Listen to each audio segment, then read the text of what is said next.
Welcome to Haunting Whispers, where the eerie and unknown come to life through spine-chilling stories. Our channel dives into the depths of horror, blending suspenseful narratives with vivid storytelling that will keep you on edge.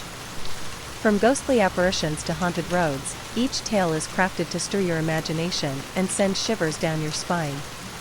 Whether you're a fan of the supernatural, urban legends, or psychological thrillers, there's something here to captivate every horror enthusiast. Subscribe now and join us in exploring the shadows where fear meets fiction. Let us start the story of The Mansion's Eternal Game, a tale of myth, crime, and the supernatural. The Mansion's Eternal Game, a tale of myth, crime, and the supernatural. Rain pelted the windshield of Alex's car as he squinted through the downpour, trying to make out the road ahead.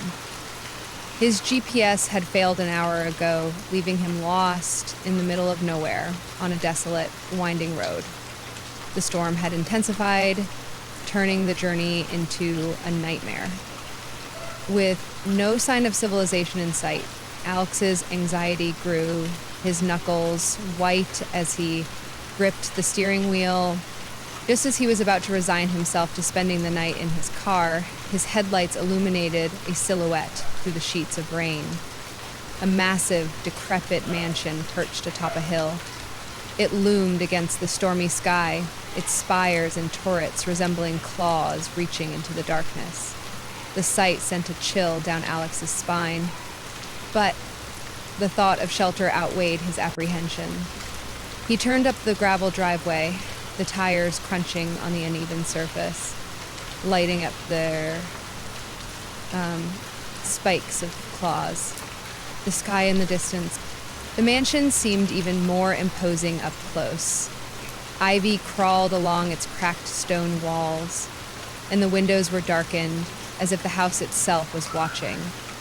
The front door, a massive wooden structure adorned with intricate carvings, stood slightly ajar, creaking faintly in the wind. Alex hesitated. Everything about the house screamed, "Stay away," but the relentless storm left him with little choice. Stay away. Pulling his jacket tightly around him, Alex stepped out of the car and dashed toward the entrance. The air was colder near the mansion, and an eerie silence replaced the storm's roar as he crossed the threshold. Inside, the grand hall was both breathtaking and unsettling. A massive chandelier, its crystals dulled by dust, hung precariously above a marble floor. A sweeping staircase led to the upper floors, its banister intricately carved but worn by time. Faded portraits lined the walls, their subjects' eyes seeming to follow Alex as he moved. "Hello?" Alex called, his voice echoing in the cavernous space. No answer. Despite the house's dilapidated state, it felt alive, as if it were waiting for him. A gust of wind slammed the door shut behind him, making him jump. The sound reverberated through the mansion as if the walls themselves were laughing. Shaking off his unease, Alex reasoned it must have been the wind. He ventured further inside, his footsteps muffled by an ornate, threadbare rug. The house seemed untouched for decades, yet objects were oddly arranged, as though someone or something still lived there. A book lay open on a dusty table, its pages fluttering slightly despite the absence of a breeze. A clock on the wall ticked, but its hands hadn't moved in years. As Alex explored, he couldn't shake the feeling of being watched. The portraits, the creaks in the floorboards, and the occasional cold draft all seemed to conspire against him. Yet, the storm outside howled relentlessly, making it impossible to leave. Unaware of what lay ahead, Alex decided to stay, seeking refuge in the mansion's eerie embrace. What he didn't know was that this night would change his life forever. The first signs of unseen presence. As Alex stepped deeper into the mansion, the oppressive silence felt heavier, pressing against his ears like a weight. The dim light filtering through the broken windows cast long, distorted shadows that seemed to stretch and shift as he moved. Each step he took on the creaky wooden floor seemed to echo far louder than it should, reverberating through the cavernous space. Then, faintly at first, Alex heard it. A soft sound, barely perceptible, like a child's laughter carried on the wind. He froze mid-step, straining to listen. The laughter came again, this time closer, though it seemed to come from nowhere and everywhere at once. "Hello? Is someone there?" Alex called out, his voice trembling slightly. The mansion responded with silence, as if mocking him. Mocking him. He shook his head, trying to rationalize the sound. "Must be the wind," he muttered, though the explanation felt hollow. He took another cautious step, but as soon as his foot landed, he heard faint footsteps, deliberate and slow, mirroring his own but coming from somewhere above. Alex's eyes darted to the staircase, its shadowy ascent shrouded in darkness. "Hello?" he called again, louder this time. The footsteps stopped abruptly, as if whoever or whatever was walking had heard him. A chill ran down his spine, but he forced himself to move. "Get a grip, Alex," he whispered, though his hands trembled as he tightened his grip on the flashlight. The whispers came next. Soft, indistinct murmurs floated through the air, like a conversation happening just out of earshot. Alex turned in circles, trying to locate the source, but the whispers seemed to circle him, weaving in and out of the shadows. They grew louder, more insistent, though the words remained incomprehensible. Suddenly, a loud crash echoed behind him, and Alex spun around, his flashlight trembling in his hand. A chair that had been tucked neatly under a table now lay toppled on its side, the noise still ringing in his ears. His heart raced as he stepped toward it, half expecting someone to leap out of the darkness. But the room was empty. As Alex straightened, he heard the laughter again, now unmistakably close. His flashlight flickered, the beam of light dancing erratically before stabilizing. His breath quickened and his instincts screamed at him to leave. But before he could make a move, the heavy wooden door behind him slammed shut with a deafening bang. The sound reverberated through the mansion, making the walls seem alive with malice. Alex spun around, staring at the door. There was no breeze, no draft, no reason for it to close so violently. Yet it had. The whispers returned, this time laced with an edge of mockery. Alex's pulse thundered in his ears as the realization dawned. He was not alone in the mansion. Whatever was here had noticed him, and it was toying with him. The ghost's playful antics begin. The unsettling whispers faded, but Alex's unease only deepened as he pressed further into the mansion. A heavy, oppressive silence settled over the house, broken only by the sound of his own breathing. Then, faintly, he heard it. A hauntingly beautiful melody drifting from another room. A piano. The notes were soft but deliberate, each chord resonating with eerie clarity. Alex hesitated, his pulse quickening. "Is someone here?" he called. But his voice was swallowed by the mansion's cavernous halls. Drawn by the sound, Alex followed the music, his footsteps hesitant on the creaking floorboards. The melody grew louder, filling the air with an unearthly quality. He reached a door slightly ajar, its edges glowing faintly with the dim light spilling from within. Gathering his courage, Alex pushed it open. The grand piano sat in the center of the room, its lid raised, keys gleaming beneath the flickering light of a chandelier. The melody stopped abruptly, leaving an uncanny stillness in its wake. Alex approached, half expecting to find someone sitting at the bench. But the room was empty. The air felt heavy, charged with an unseen presence. Alex ran his fingers over the keys, but they were cold and unresponsive, as if mocking his curiosity. A faint chuckle echoed behind him, and he spun around, heart hammering. There was no one there. The chandelier above him flickered, its dim light casting erratic shadows on the walls. At first, Alex dismissed it as a power surge, but then he noticed the shadows. They moved unnaturally, independent of the room's furnishings, twisting and writhing like figures locked in a macabre dance. Alex backed away, his flashlight trembling in his hand. "This isn't real," he whispered, trying to ground himself. But as he stepped into the hallway, he heard a soft thud behind him. Said Dawson. Turning, he saw a book lying on the floor, its pages splayed open. It hadn't been there moments ago.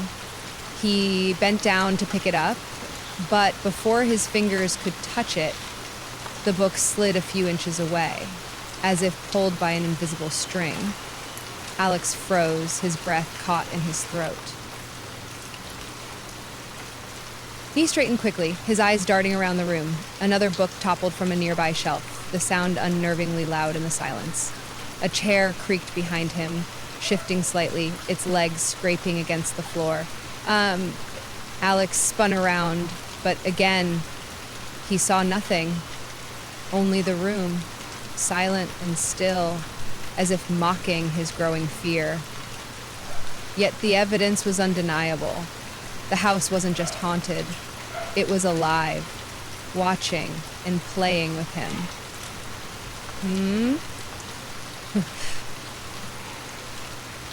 "Hey, Skyer!" "Enough of this," Alex shouted, his voice cracking. The shadows on the walls seemed to ripple in response, as though amused by his defiance. Despite the pounding of his heart, Alex couldn't leave. Something about the mansion's sinister allure held him captive, and the ghost's playful yet unnerving antics had only just begun. Escalation of the ghost's games. The mansion's eerie silence was now broken by a sound that crawled under Alex's skin. Soft, childlike giggles echoing from unseen corners. At first, they seemed distant, like faint traces of amusement carried on a breeze, but soon they grew louder, closer, and unmistakably deliberate. Alex spun in circles, his flashlight trembling in his grip. "Who's there?" he demanded, his voice shaky and far from commanding. The giggles only intensified, a haunting symphony of unseen joy that mocked his fear. Mountain reached for his phone, desperate to call for help, but the screen refused to light up.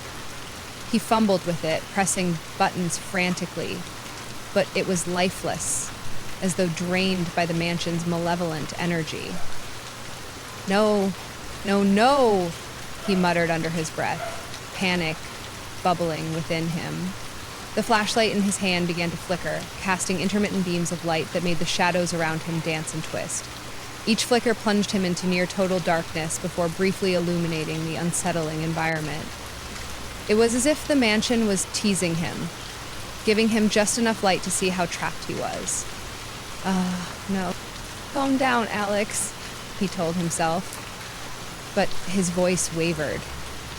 The giggles stopped abruptly, leaving a silence so thick it felt oppressive. Then came the unmistakable sound of footsteps, light, deliberate, and circling him. Fighting the overwhelming urge to run, Alex headed for the front door. He remembered the heavy wooden structure he'd entered through, the intricate carvings etched into its surface. But when he reached it, the door was gone. In its place was a solid, blank wall of decayed wood. Alex whispered, his heart pounding. He turned toward the nearest hallway, hoping to find another exit, but the corridor twisted unnaturally. Each door he opened led to the same place, the grand hall. "No, this can't be happening," Alex said, his voice rising. He bolted down another hallway, his flashlight flickering erratically. A door at the end offered hope, its ornate handle gleaming in the dim light. He threw it open, but the sight before him froze him in place. This is your doom, he thought. It was the grand hall again, with its massive chandelier and sweeping staircase, as if the mansion itself was folding around him. The laughter returned, louder this time, ringing from all directions. It wasn't just a child's laugh now. It was layered with deeper, darker tones, creating an unsettling chorus. Alex backed into a corner, his breathing ragged. He tried every door he could find, his panic mounting with each failed attempt. The mansion seemed to mock him, bending reality to keep him trapped. The giggles shifted into whispers, their unintelligible words dripping with malice. The flickering light from his flashlight finally died, plunging Alex into complete darkness. He stood, frozen, overwhelmed by the suffocating void. The only sound now was his own rapid heartbeat, echoing through the mansion as it tightened its grip on him. A terrifying encounter. Alex's steps faltered as he stumbled into a long, dimly lit hallway. The air felt thick and cold, clinging to his skin like a damp shroud. His flashlight was dead, leaving him reliant on the faint glow of sconces lining the walls. Their flickering light barely reached the far corners of the hall, amplifying his unease. As he moved forward, his gaze was drawn to a massive, antique mirror on the wall. Its ornate frame was tarnished with age, but the glass was unnervingly clear. At first glance, Alex saw only his reflection, disheveled, pale, and wide-eyed. But as he took a step closer, something shifted. His reflection began to change. Shapes emerged behind him, faint at first but growing more distinct with every heartbeat. Ghostly figures, pale and translucent, loomed around him. There were men, women, and even children, their hollow eyes locked onto his reflection with an intensity that made his blood run cold. God, Frozen, Alex could only watch as the figures in the mirror moved closer, their expressions unreadable but undeniably eerie. He spun around, expecting to see them standing there, but the hallway was empty. His breath came in short, panicked gasps as he turned back to the mirror. The figures were still there, surrounding his reflection, their mouths moving silently, as if speaking words he couldn't hear.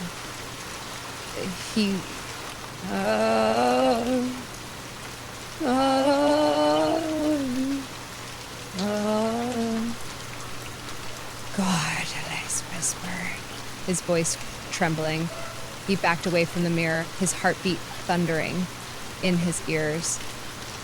The figures in the glass seemed to follow his movements, their ghostly forms growing more distinct. He ran to the mirror, his ghostly forms growing more distinct.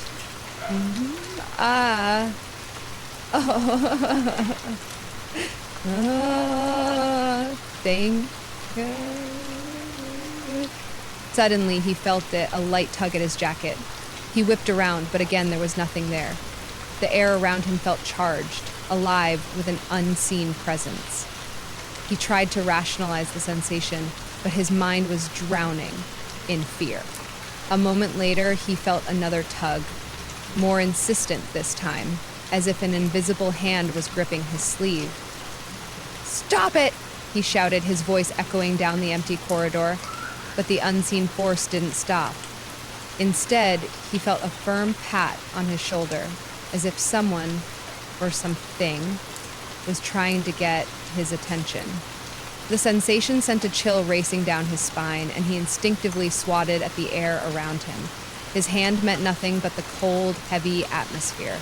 Another touch, this time on his other shoulder, made him stumble forward. He turned, spinning in frantic circles, but there was no one there. The ghostly figures in the mirror seemed to mock him, their mouths twisting into unnatural grins. They pointed towards something behind him, but Alex couldn't bring himself to look.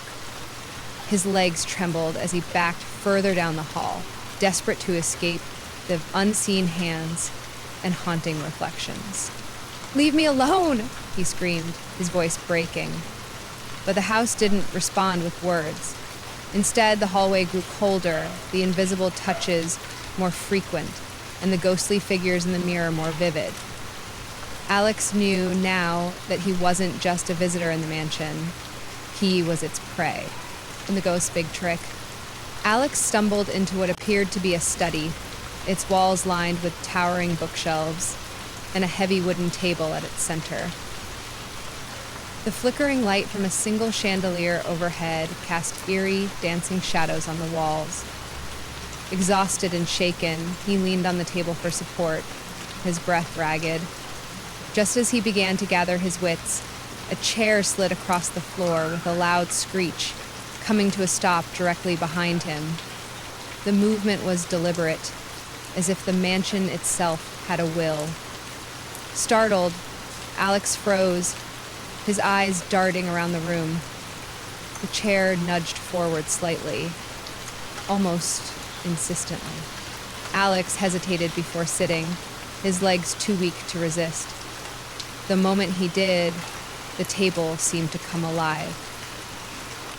A chessboard materialized out of nowhere, its ornate design carved with intricate details that gleamed under the dim light. The pieces, black and white, shaped like miniature soldiers and royalty, were already set up, as if waiting for a game to begin.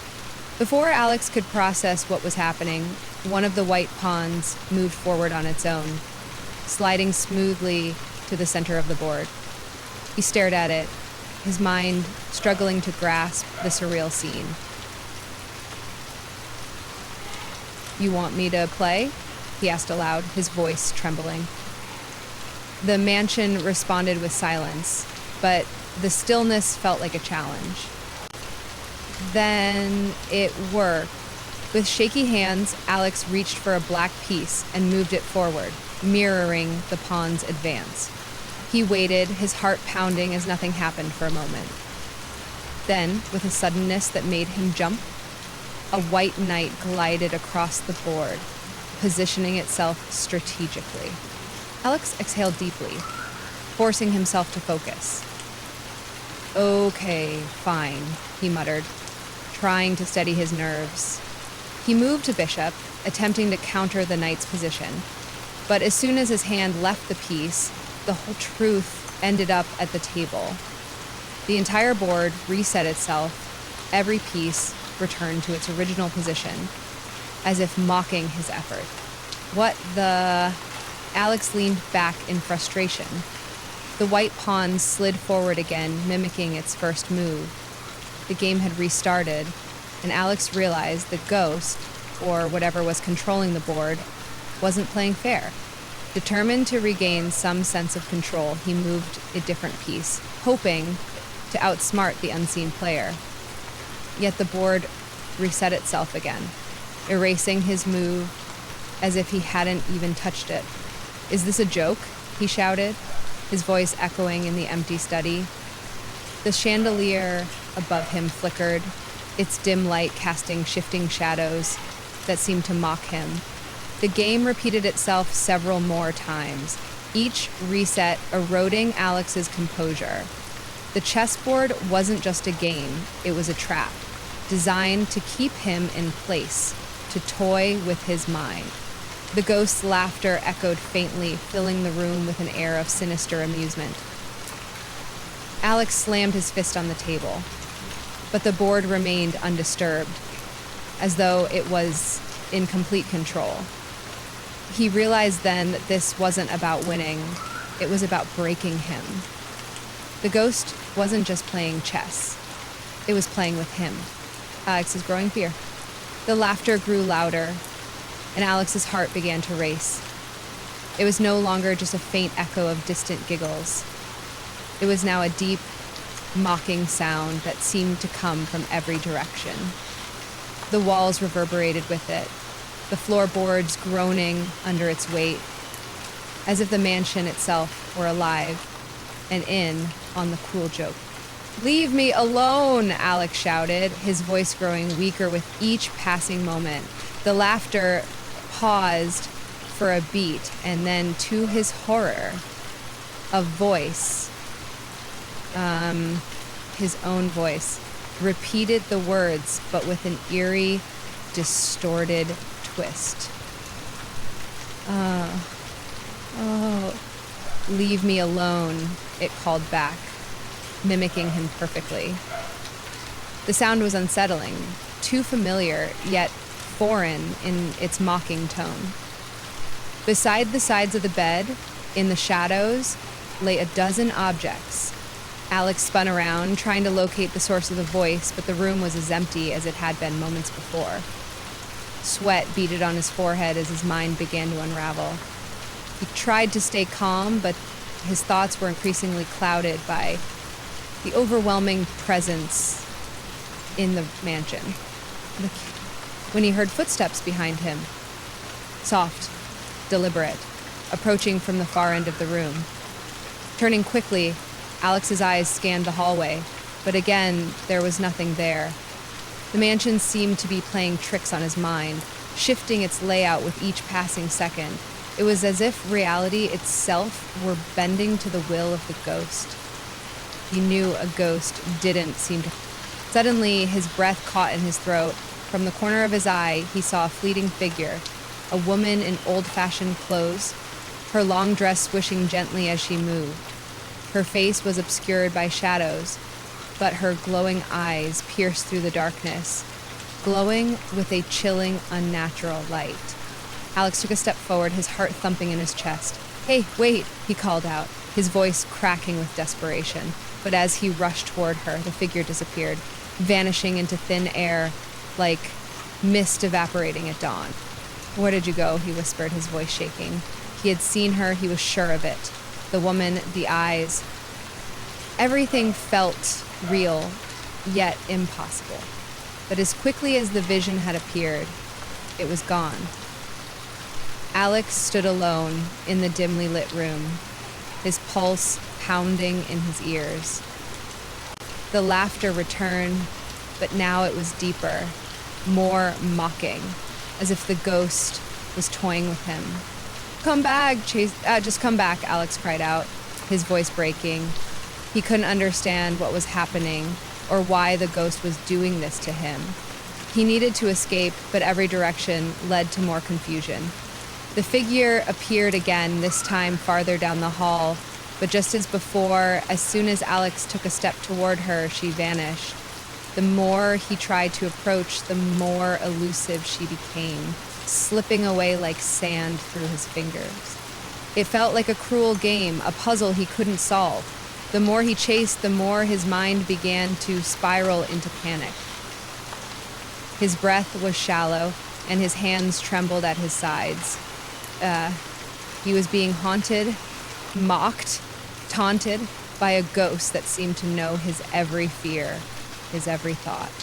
The woman's glowing eyes lingered in his mind, her figure now etched into the very fabric of his terror. Was she real, or was she another trick of the mansion? It no longer mattered. The fear was consuming him, each glimpse of her tightening its grip on his sanity. The final game. Alex's legs were trembling as he found himself being led, almost against his will, down a long corridor. The oppressive weight of the mansion seemed to press in from all sides, its silence suffocating and thick. He hadn't seen the woman with the glowing eyes again, but her presence lingered like a shadow, haunting him from the corners of his mind. The laughter, too, followed him, always just behind him, always close enough to feel, but not enough to escape. When he reached the dining hall, he immediately realized something was terribly wrong. The grand wooden doors slammed shut behind him with a deafening boom, trapping him inside. His breath caught in his throat as he tried to open the door, but it was locked, unyielding. Panic surged through him as he spun in place, looking for an escape, but the room offered none. The long dining table was set for one, the place setting meticulously arranged. A single candle flickered in the center, casting grotesque shadows on the walls. The white tablecloth was pristine, as if prepared for a dinner that would never come. But what froze Alex was the note lying on the plate, written in dark, looping script. It read, "Stay and play forever." His hands trembled as he read the words. What did it mean? Was the ghost playing some kind of twisted game with him? His mind raced, but he couldn't find a way to escape. The walls seemed to press in around him, and the air grew thick with an unnatural chill. Suddenly, the lights overhead dimmed, the glow from the single candle flickering violently as though struggling to stay alight. A cold breeze swept through the room. But the windows were sealed, locked from the inside. The shadows in the room deepened, twisting and warping in unnatural ways. Then, with an eerie suddenness, ghostly figures began to materialize around the table. Their transparent forms flickered like candle flames, and their eyes glowed with an unsettling, cold light. Alex could barely breathe as he watched them gather, one by one, around the table. The figures didn't speak, but they didn't need to. Their mere presence was enough to send waves of terror crashing over Alex. The coldness of the room seemed to press into his very bones, and a suffocating pressure built in his chest.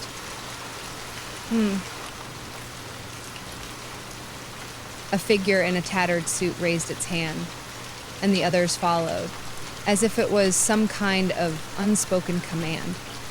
The ghostly figures began clapping, their applause faint and hollow, but it resonated through the room like 1,000 echoes.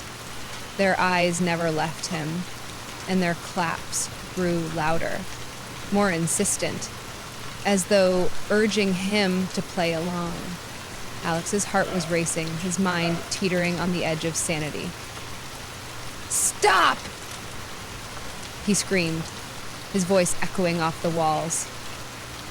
But the ghosts only clapped harder, their faces twisted into expressions of dark amusement. It was as if they were all waiting for him to join in their game. With trembling hands, Alex stepped toward the table, drawn by an invisible force. He had no choice but to obey. The ghosts continued to clap, their hollow cheers sending shivers through him. The note, the set table, the figures surrounding him, they were all part of a game he hadn't asked to play. And candlelight flickered and dimmed, casting a heavy, suffocating darkness around the room. The shadows in the corners of the hall stretched long and twisted, as if eager to consume him. He felt his knees buckle as he looked at the ghostly faces that surrounded him, their cold, unblinking eyes fixed on him with an intensity that made his skin crawl. "Play with us," they seemed to whisper in unison. The air grew colder still, the room closing in on him. Alex screamed, loud, primal, desperate, as the ghosts moved closer. He was trapped, locked in this place, bound to the table in the game that had no end. The last thing he saw before the darkness swallowed him whole were their gleaming eyes and the relentless sound of their mocking clapping. The game had begun, and it would never end. Escape and revelation. The air in the dining hall was suffocating, the walls closing in with every passing second. Alex's mind raced as he desperately searched for any way out. The ghostly figures continued their mocking applause, their hollow clapping ringing in his ears like the beats of a funeral drum. His heart pounded, his body drenched in cold sweat, his legs unsteady beneath him. The pressure in the room was unbearable, but deep inside, something in Alex refused to give in. His eyes darted around, frantically searching for an escape. The locked door seemed like an insurmountable obstacle. He couldn't understand how he had been trapped here, how the mansion had bent to the ghost's will. The shadows danced menacingly on the walls, mocking him. But Alex's resolve was beginning to harden. He refused to be another victim, another soul claimed by this cursed place. Then his gaze fell upon the window. It was large and thick with grime, its frame old and cracked, but it was his only hope. Without a second thought, Alex bolted toward it, his breath quick and shallow, his heart thumping violently in his chest. The ghosts, sensing his intent, seemed to react. Some murmured in faint voices, while others let out a soft, eerie laugh, their eyes gleaming with anticipation. He reached the window, his hands trembling as he fumbled to open it. The window didn't budge, and in his panic, Alex felt a surge of frustration and fear. Without thinking, he picked up a chair, its legs scraping loudly against the floor, and hurled it against the glass with all his strength. The window shattered with a deafening crash, shards of glass flying in all directions. Alex barely flinched as the sharp edges cut into his skin, but his desperation pushed him forward. He didn't stop to assess the damage. With no time to spare, he dove through the jagged opening, feeling the sharp sting of glass on his arms and legs as he fell into the cool night air below. The world seemed to tilt as he hit the ground hard, pain flaring up his side where he had landed awkwardly. His breath came in ragged gasps, and his head spun from the impact, but he didn't allow himself to rest. The mansion loomed behind him like a dark, oppressive presence. But he forced himself to stand, to stumble away, ignoring the pain shooting through his body. The night air was refreshing, a sharp contrast to the suffocating atmosphere inside the mansion. Alex didn't look back at first, too afraid of what he might see, too terrified that the ghostly figures might be following him. But he couldn't stop himself from glancing over his shoulder. It was then that he saw her, the ghostly woman, standing at a window on the second floor, her glowing eyes locked onto his. She raised one pale hand and waved at him, slowly, a mischievous smile curling on her lips. The smile was cold, calculating, and strangely victorious. Alex froze, his body tense. His heart skipped a beat as the chilling realization washed over him. He wasn't free. The mansion, the ghosts, they weren't done with him. They had let him go, but they had already claimed part of him. The woman's smile widened, her eyes gleaming in the darkness, and she waved once more, as if to remind him of the game that was still in motion, the game that would never end. With every fiber of his being, Alex wanted to scream, but no sound escaped his throat. He turned his back to the mansion and limped away, trying to convince himself that he had escaped. But deep down, he knew the truth. The mansion had let him go, but it hadn't released him. And as he walked into the night, he couldn't shake the feeling that the ghostly woman would always be watching him, waiting for the day when the game would begin anew. The aftermath?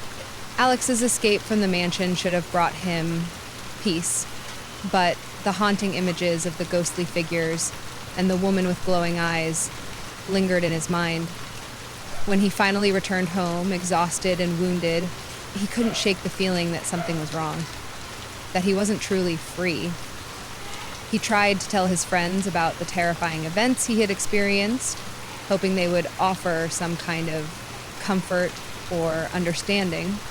But when he recounted the details, the piano playing by itself, the chairs moving, the laughter that followed him, his friends simply laughed it off. "You must have been imagining things, man," one of them joked.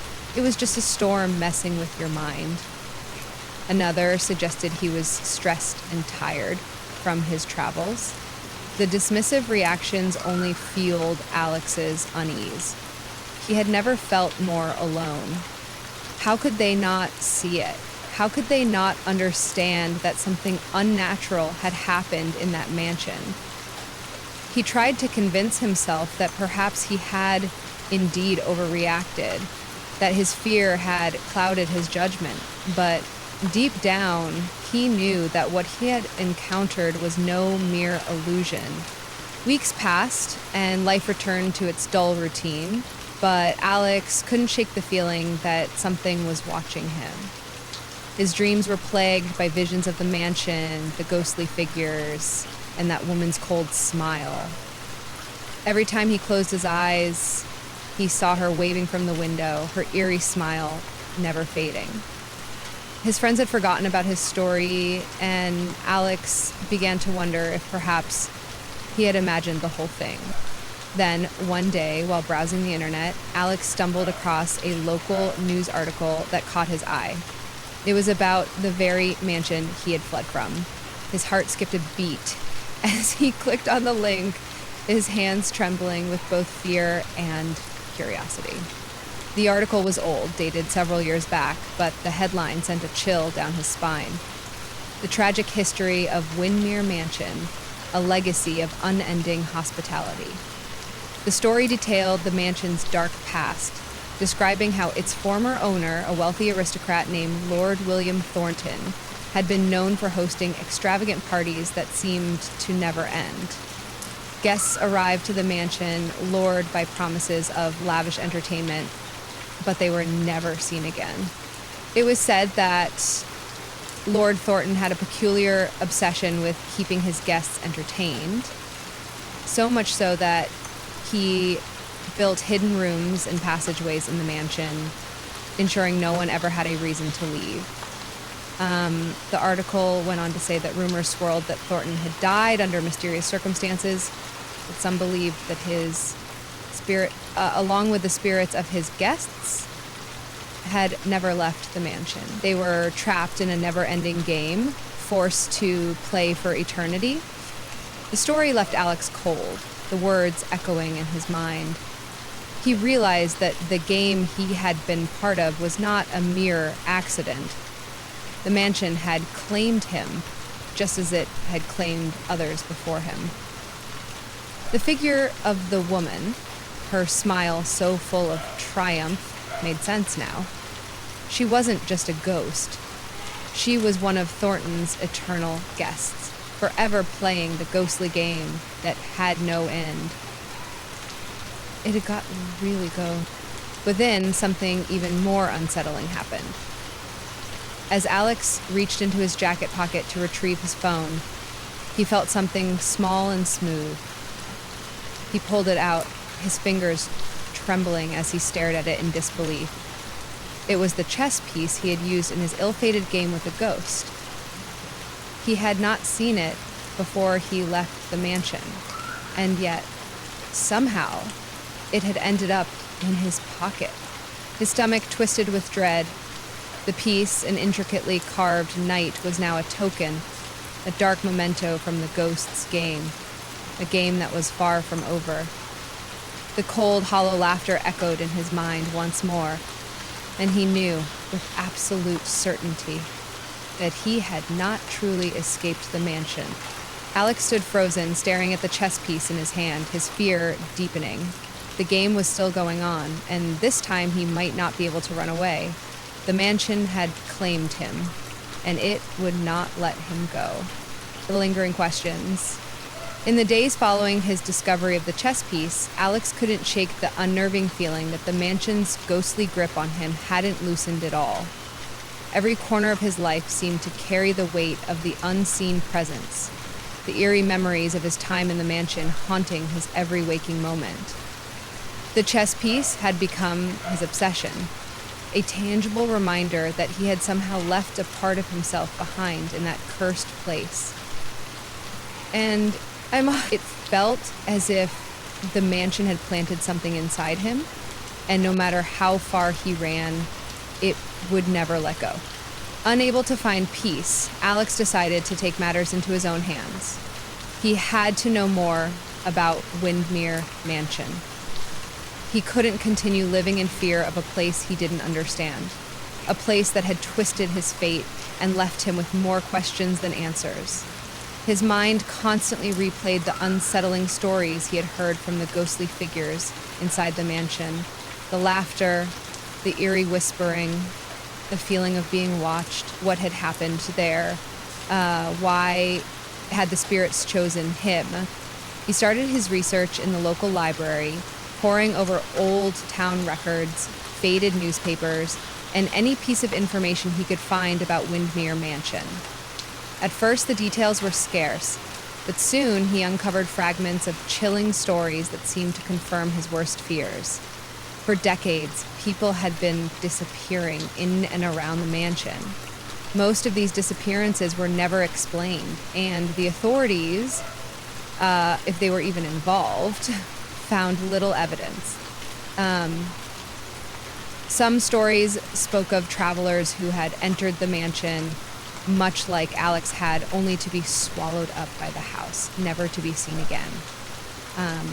Others whispered of guests who attended the mansion's infamous parties only to leave and never speak of what they had witnessed inside. These were the lucky ones, the ones who had managed to escape the mansion's grasp. Yet they were often left with scars of their own, some suffering from hallucinations, others from strange dreams, all of them deeply affected by what they had experienced. Alex discovered that the mansion had been owned by Lord William Thornton, whose obsession with entertaining his guests had led him to create a labyrinth of secret rooms, hidden passages, and twisting hallways. Thornton's behavior grew increasingly erratic as the years passed, with rumors circulating that he was trying to create the perfect environment for his guests to stay forever. Couldn't be a positive and doubtful. Whispers hinted that Lord Thornton had found a way to trap souls within the walls of the mansion, creating a twisted, eternal party where no one could leave. One particularly chilling rumor suggested that Thornton's obsession had been so powerful that he had used dark rituals to bind the spirits of his guests to the mansion, forcing them to play games and entertain one another in the afterlife. The idea of eternal imprisonment, of being forced to play forever, was something Alex could now understand all too well.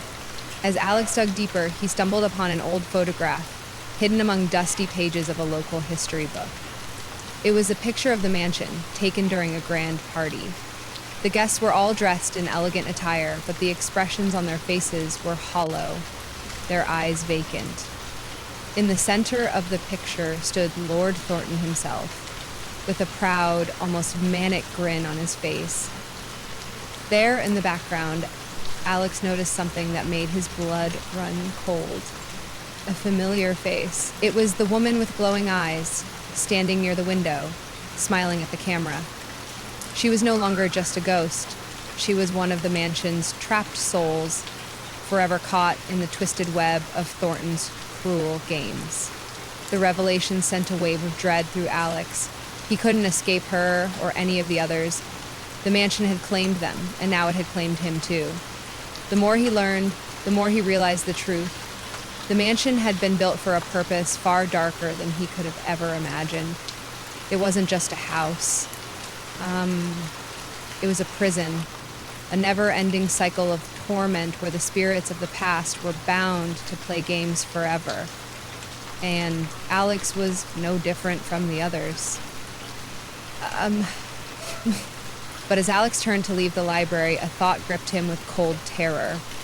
He had learned the mansion's history, but now he wondered how many others had come before him, how many had played and never escaped. And most chilling of all, had Lord Thornton truly died, or had he simply become another part of the game? The questions lingered in Alex's mind, unanswered, like an invitation to return, one that he was certain he would never be able to refuse. Seeking help? Despite the overwhelming fear that had haunted him since his escape from Windmere Mansion, Alex couldn't ignore the gnawing sense that he needed to uncover the truth. His mind refused to rest until he understood the full extent of the mansion's dark past. The ghostly figures, the chess game, and the cryptic notes from the spirits had shaken him to his core. He could no longer let these fragments of eerie history fester in his mind without seeking answers. But the more he dug into the mansion's history, the deeper the mystery became. Realizing that he couldn't tackle this alone, Alex decided to enlist help. His first step was to reach out to a local historian, a woman named Evelyn Turner, known for her knowledge of the town's history and its forgotten tales.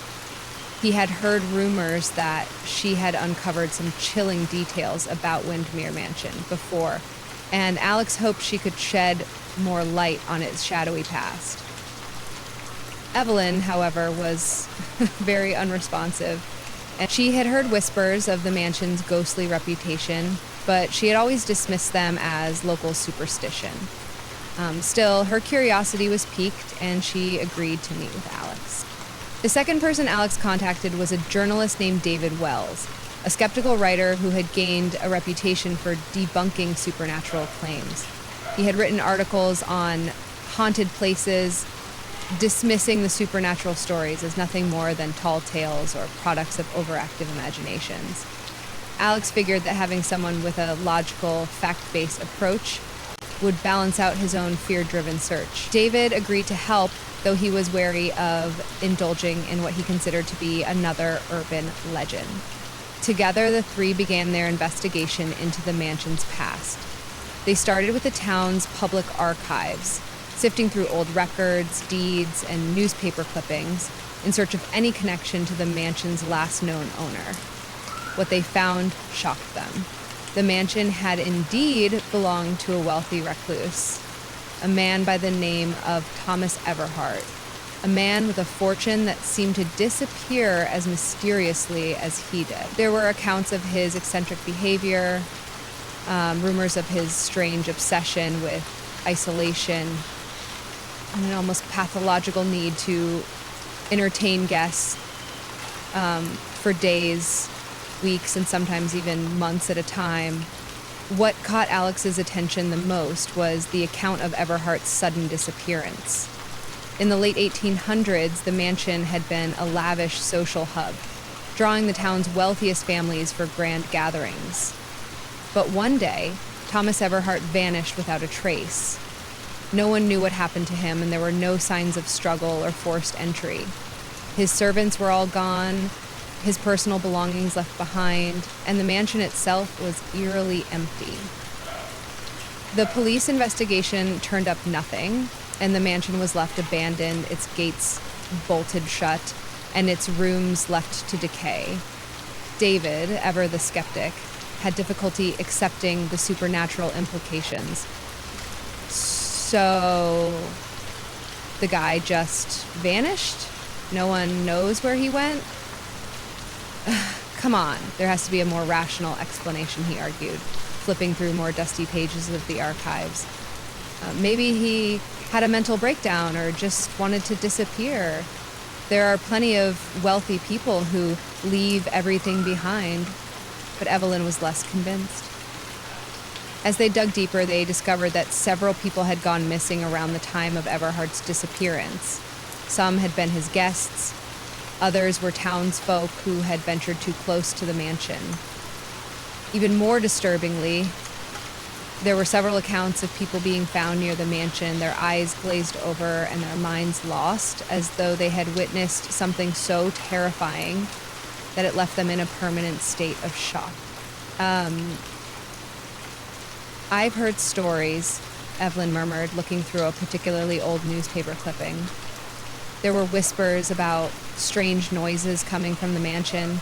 People said they could hear laughter and music, even though the place had been empty for years. And Alex's heart raced as he listened to her words. This wasn't just a coincidence. The ghostly figures he had encountered in the mansion, the games and the laughter, it was all beginning to make sense. Whatever had happened to Thomas Everhart, it wasn't just a disappearance. It was something far darker, something that had left a permanent mark on the mansion and its inhabitants. The trio continued their search, but they couldn't shake the feeling that they were being watched, as though something in the mansion's history was still very much alive, waiting to be uncovered. Alex couldn't help but wonder, had Thomas Everhart been another trapped soul in the mansion, bound to its twisted games? Or had he become something far more sinister? With each discovery, the mansion's grip on Alex seemed to tighten, and he knew one thing for sure. There was more to the story than anyone could possibly imagine. As they prepared to dig deeper, they were unaware that the mansion had already begun to stir again, as if aware that its secrets were being uncovered.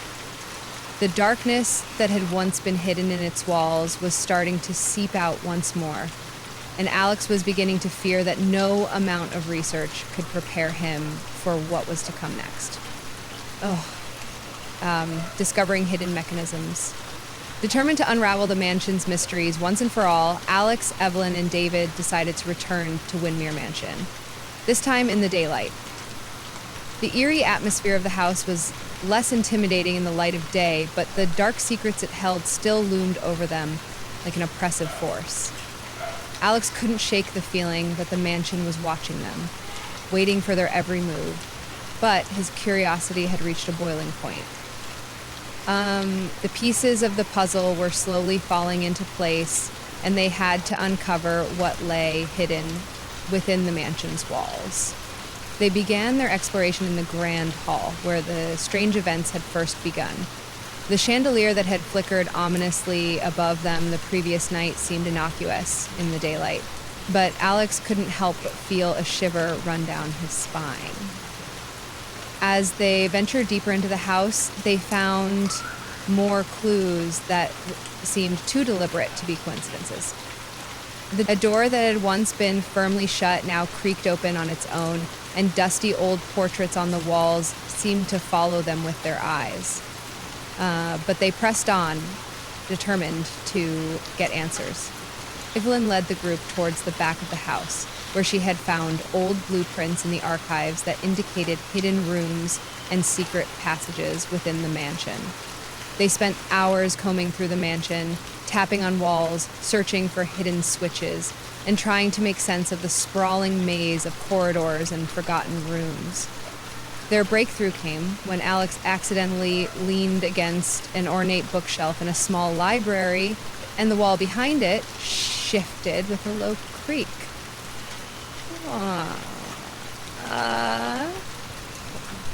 Was more than a breathe. He stumbled back, startled, but Evelyn was quick to notice.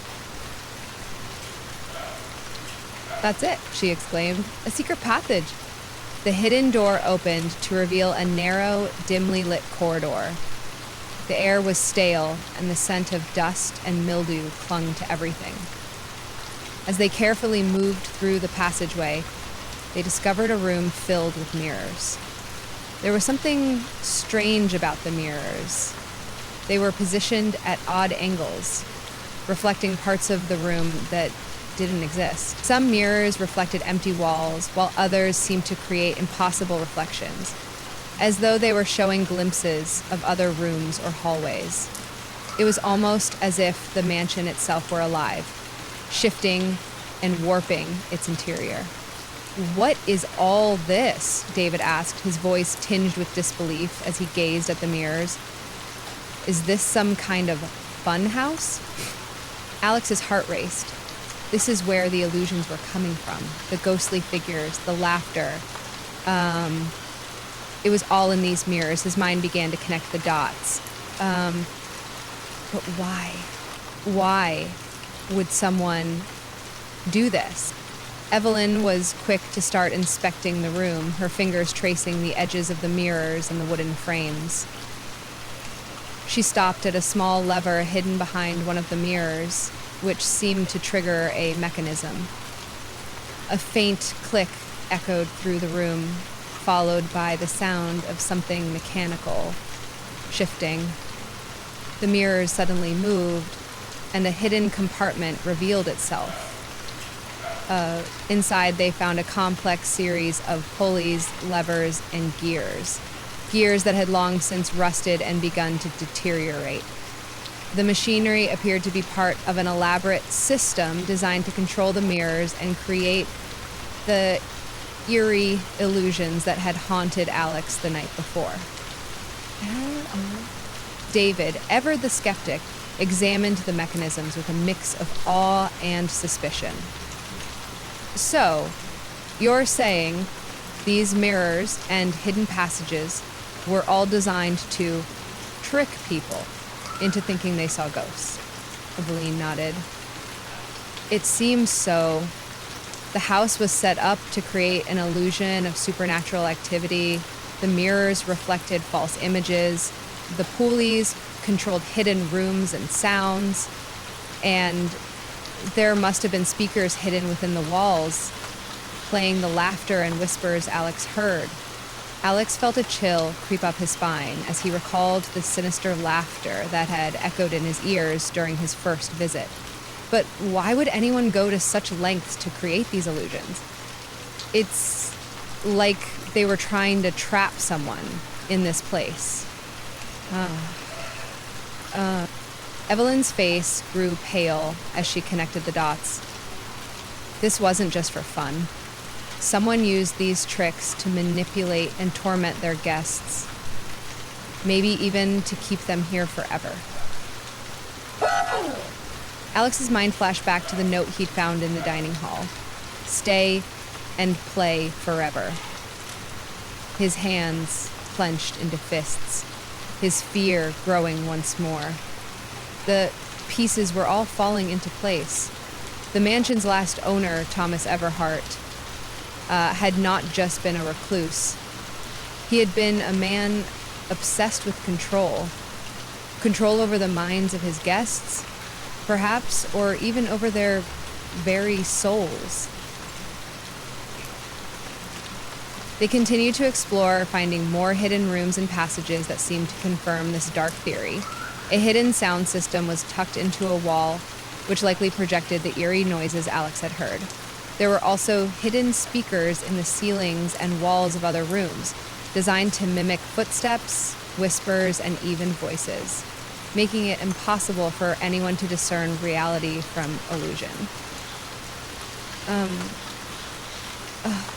As Alex stood in the middle of the hidden room, surrounded by the complex network of mirrors, pulleys, and gears, he realized that the mansion had been more than just a place. It had been a carefully crafted trap, designed to ensnare anyone who dared to enter. It was not just haunted by the ghosts of the past.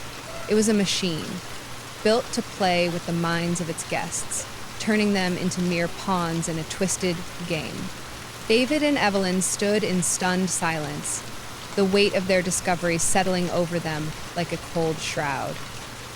The mansion, it seemed, was not haunted by spirits, but by the machinations of a man who had used fear and illusion as his tools for control. And Alex was beginning to fear that the mansion's games were far from over. Evidence of smuggling? As the trio continued their exploration through the dark labyrinth of secret passages, Alex's growing sense of unease began to evolve into something more intense. an undeniable feeling that they were not merely uncovering ghosts and illusions. There was something more sinister lurking beneath the surface, something that had gone unnoticed for years. Their search eventually led them down a narrow staircase hidden behind a false wall in the mansion's east wing. The stairs descended deep into the earth, the air growing colder and heavier with each step they took. At the bottom, they found a thick metal door that had clearly been sealed for a long time. Alex hesitated, his breath shallow, but Aveline pushed forward, her curiosity driving her. And with a creak, the door groaned open, revealing a large, dimly lit basement. The air smelled of old wood, dust, and something metallic, like the remnants of rusted machinery. As their eyes adjusted to the gloom, they were shocked by what they saw. The room was filled with crates, all stacked neatly in rows, but it wasn't the crates themselves that caught their attention. It was what they contained. In the dim light, Alex spotted antique artifacts, sculptures of gold and ivory, rare jewels wrapped carefully in cloth, and stacks of counterfeit money in various currencies. His heart raced as the realization hit him. This was no ordinary storage room. It was a hidden smuggling operation, one that had been running for years, right under the noses of the authorities. David was the first to speak, his voice hoarse with disbelief. This isn't just a mansion. It was a hub, a center for smuggling. Evelyn nodded, moving closer to a large wooden crate that seemed to bulge with illegal goods. These artifacts look ancient. They must have been stolen from all over the world. And these jewels, she held up a small velvet pouch, revealing a collection of stunning, uncut diamonds. Whoever was behind this was wealthy, and they were moving high-value goods without anyone noticing. Well, Hal said. Alex moved cautiously between the crates, his fingers brushing the edges of faded maps and old papers that were scattered across the floor. He knelt to pick one up, his hands trembling as he read through the carefully drawn maps and cryptic notes. The maps depicted various routes leading in and out of the mansion, most of them linking to hidden underground passages and nearby forests. There were marked locations near the coast suggesting that shipments of illicit goods had been transported by sea. These are smuggling routes, Alex said quietly, his mind racing. The mansion was being used to move these goods through secret passages. No one would ever think to look here. And the rumors about the haunted mansion, it must have been a cover. No one would dare investigate with all the ghost stories and strange occurrences. Evelyn was already flipping through more documents. Some were receipts for large payments made in untraceable cash, while others were records of shipments, dates, and coded names. One letter stood out to her. It was dated years ago and written in a mysterious hand, but it spoke of a mysterious man, Thomas Everhart, the mansion's original owner. According to the letter, Eberhard had orchestrated the entire operation, using the mansion as both a storage facility and a distribution point for smuggling illegal artifacts and treasures across the country.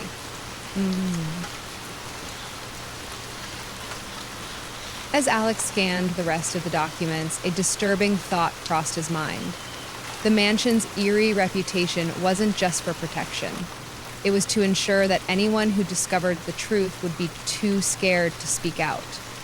If someone stumbled upon the hidden basement or saw the crates, they would believe it was a ghostly trap, and they'd flee without ever thinking to investigate further. Alex's stomach turned as he realized how deep the deception ran. Thomas Everhart had used the mansion not just as a home, but as a clever front for a criminal enterprise. The ghosts were never spirits. They were part of a twisted game, a tool to shield Everhart's illicit activities from prying eyes. Suddenly, the thought of the mansion's haunting, playful, ghostly games took on a much darker meaning. They weren't the actions of a tormented soul. They were part of a carefully crafted strategy to protect a dangerous secret. A secret that had now been uncovered, but one that still carried an air of danger. Alex glanced at Evelyn and David, the weight of the discovery sinking in. Who else knows about this? David asked, his voice low. Alex's eyes met his. I don't know, but we need to get out of here, fast. The evidence was clear. The mansion's dark history wasn't just rooted in ghosts. It was a cover-up for a far more sinister operation, a smuggling ring that had used fear and illusion to keep its secrets safe. And now, with the truth out in the open, they were in far greater danger than they could have ever imagined. Confronting the culprits, as Alex, Evelyn, and David stood in the hidden basement, the weight of their discovery settled heavily on their shoulders. The mansion, once thought to be abandoned, was far from empty. A chilling realization began to form in Alex's mind. The haunting, the ghostly games, and the eerie phenomena were not supernatural after all.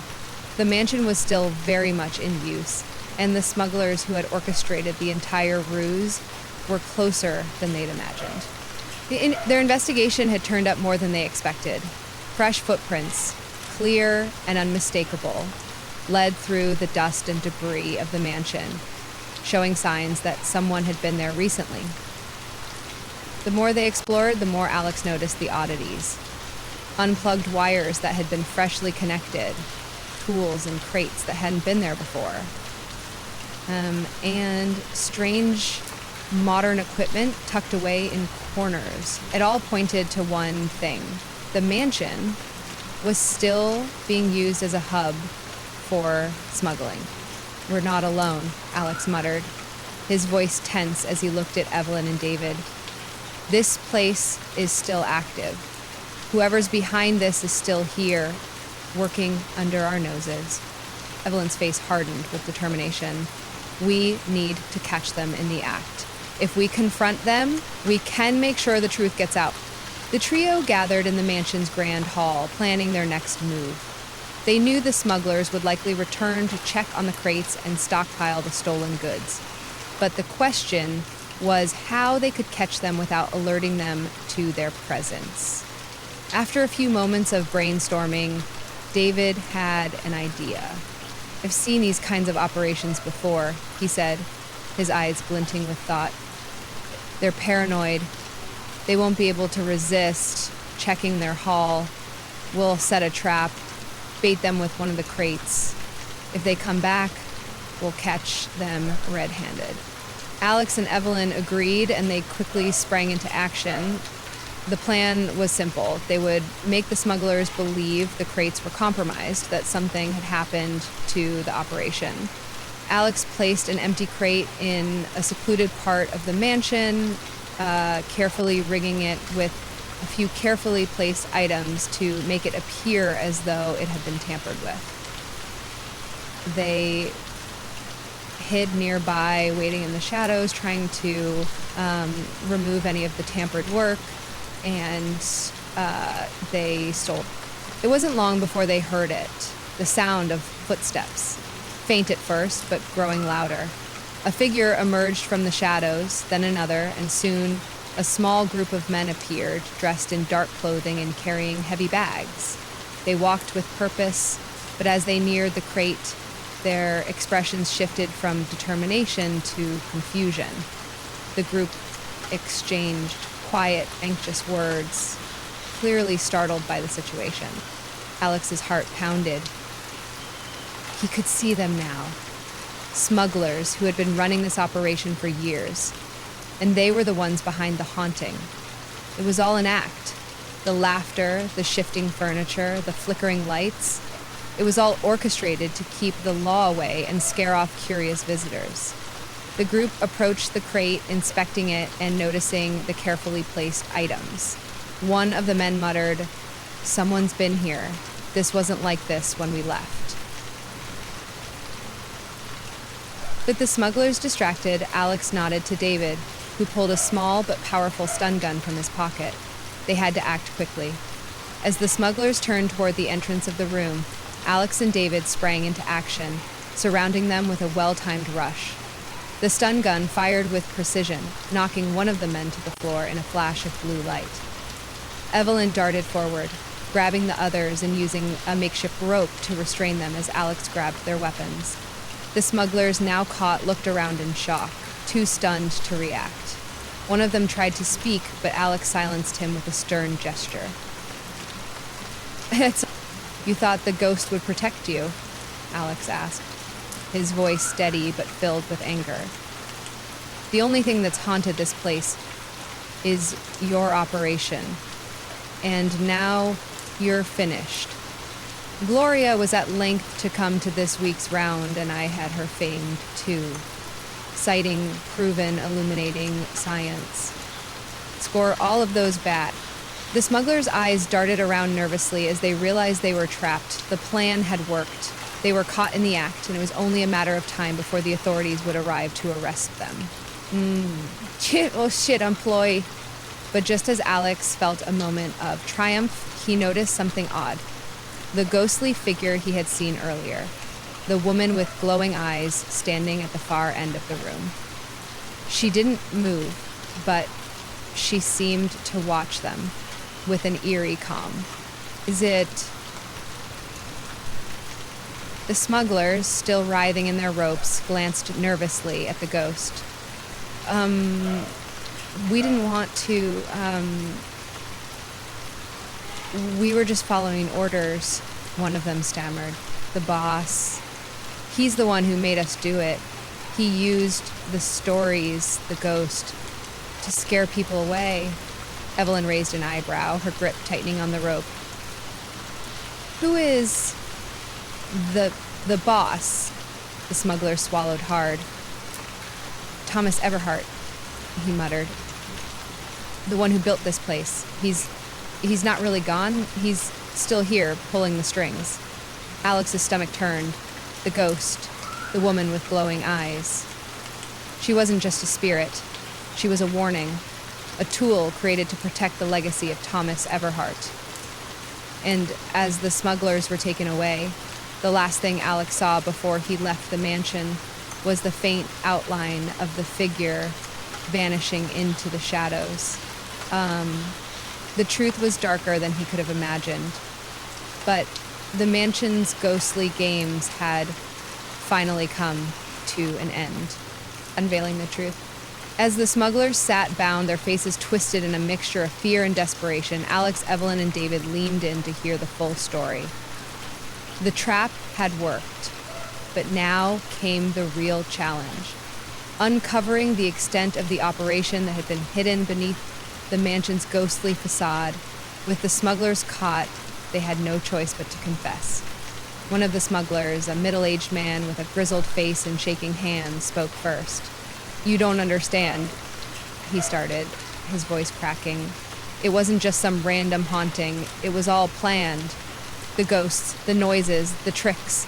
It was all a show. We used it to keep people away. No one could come close without getting scared out of their wits. Evelyn narrowed her eyes, clearly skeptical. What do you mean? Why go through all this trouble? What were you hiding? The smuggler sighed heavily, as if admitting defeat. We weren't the first ones to use this mansion. Years ago, Thomas Everhart, he was the one who built it. He used it as a front for illegal activities, smuggling, counterfeit art, rare antiques, anything valuable he could get his hands on. He created this whole haunted legend to keep the authorities off his back, and it worked. For decades. David's brows furrowed.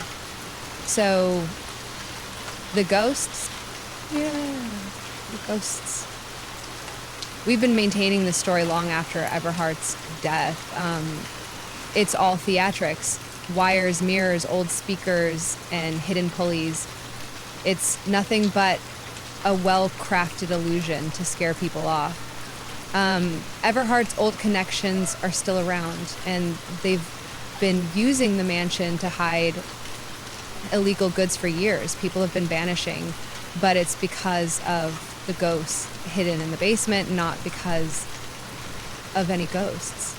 Alex felt a chill run down his spine. The pieces of the puzzle were falling into place.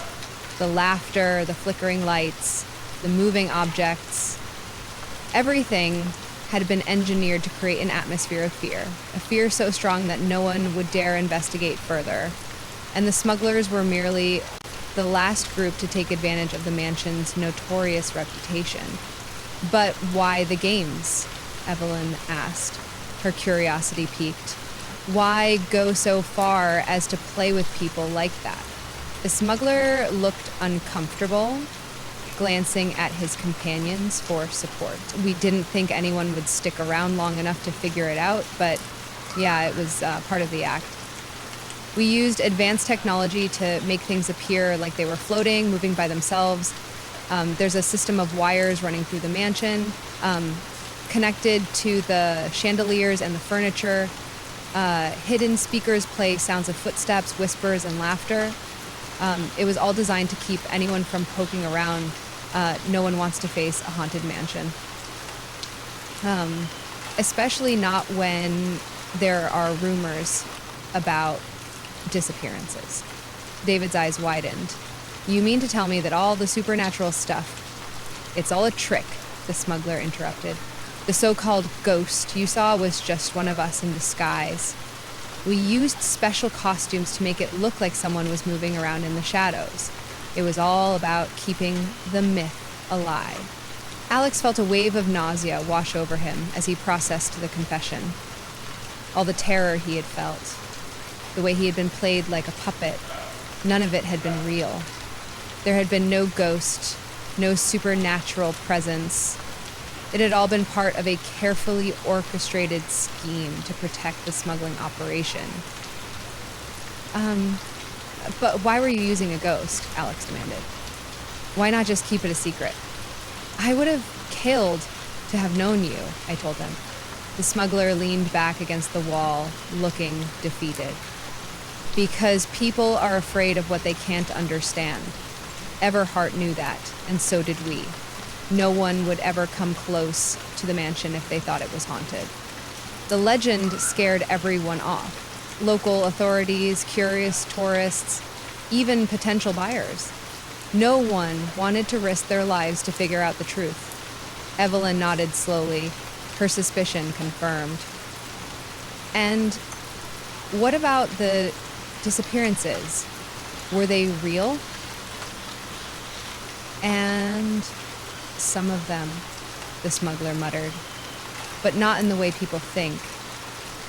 People got close, poked around too much, and some of them didn't get away fast enough. We'd make sure they didn't come back. Some of them were in the wrong place at the wrong time. It's all part of maintaining the story. Alex shivered at the thought. The mansion had been a carefully constructed trap, luring curious souls into its clutches, and the smugglers had used the legend of the ghost to cover their tracks, making sure no one would ever uncover the truth. Though all those ghostly figures I saw, Alex said, his voice steady but filled with anger, were just people hiding behind masks and mirrors. The smuggler nodded, finally breaking down. Yeah, Everhart was a master at creating illusions. We just kept the legacy going, making sure people believed the place was haunted. But there was nothing supernatural about it. Just a bunch of wires, tricks, and people with a lot to hide. The truth was out now, but the revelation left Alex with a deep sense of betrayal. He had been drawn into a web of lies, his fear manipulated by a group of criminals who had cleverly used the legend of a haunted mansion to keep their operation safe from prying eyes. As the smugglers were taken away, the mansion's dark secret had been uncovered. The ghostly games, once so terrifying, had been nothing more than a macabre performance to shield a much darker truth. A network of criminals hiding in plain sight. The mansion, with its creaking walls and echoing whispers, was now just a hollow shell of what it had once been. No more ghosts, no more games. Just the remnants of a carefully crafted lie. Local authorities involved. With the smugglers arrested and the truth finally revealed, Alex, Evelyn, and David wasted no time reporting their findings to the local authorities. The authorities had been skeptical at first, but the evidence Alex and his team had gathered was irrefutable. As they explained everything, from the hidden passages and mechanical systems to the crates of smuggled goods, there was no denying the scale of the operation that had been running under the guise of a haunted mansion. The police acted quickly, assembling a team of officers to raid the mansion. Alex accompanied them, though his mind was still reeling from the discoveries. The mansion, which had once been a place of terror for him, was now just another crime scene. As the authorities stormed the building, they found the hidden basement filled with crates containing everything from antique jewelry to counterfeit bills. The vast smuggling network was laid bare before them, its sinister operations exposed. "Take a look at this," one officer called out, pulling out a crate full of rare artifacts. This mansion was a front for all sorts of illegal activity. It's not just smuggling, it's organized crime. Alex and his team stood at the entrance, watching as officers worked tirelessly to secure the area and catalog the evidence. For the first time since he'd entered the mansion, Alex felt a sense of relief. The fear, the tension, the games, all of it had led to this moment, the dismantling of a criminal empire. The ghostly terror that had haunted his every step now seemed almost insignificant in comparison to the real horrors hidden within the mansion's walls. The local news caught wind of the raid, and soon the story spread like wildfire. Headlines across the city buzzed with the sensational details of the haunted mansion turned crime hub. As the details of Alex's discovery became public, he was hailed as a hero. The media lauded him for his courage and persistence in uncovering the truth, even as the haunting terror of the place had nearly broken him. Interviews poured in, and Alex found himself at the center of the storm. The police chief gave a public statement praising Alex's bravery. "Without Mr. Alex's efforts, we may never have uncovered this operation. His courage and determination saved countless lives from being caught in the web of criminal activity." Despite the recognition, Alex felt uneasy. While the attention was flattering, it was a reminder of how close he had come to being trapped by the mansion's illusion. He had seen the darkness behind the facade, but it was only because of the ghostly games that he had been able to push through and discover the truth. If the mansion had remained undisturbed, the operation could have continued for much longer.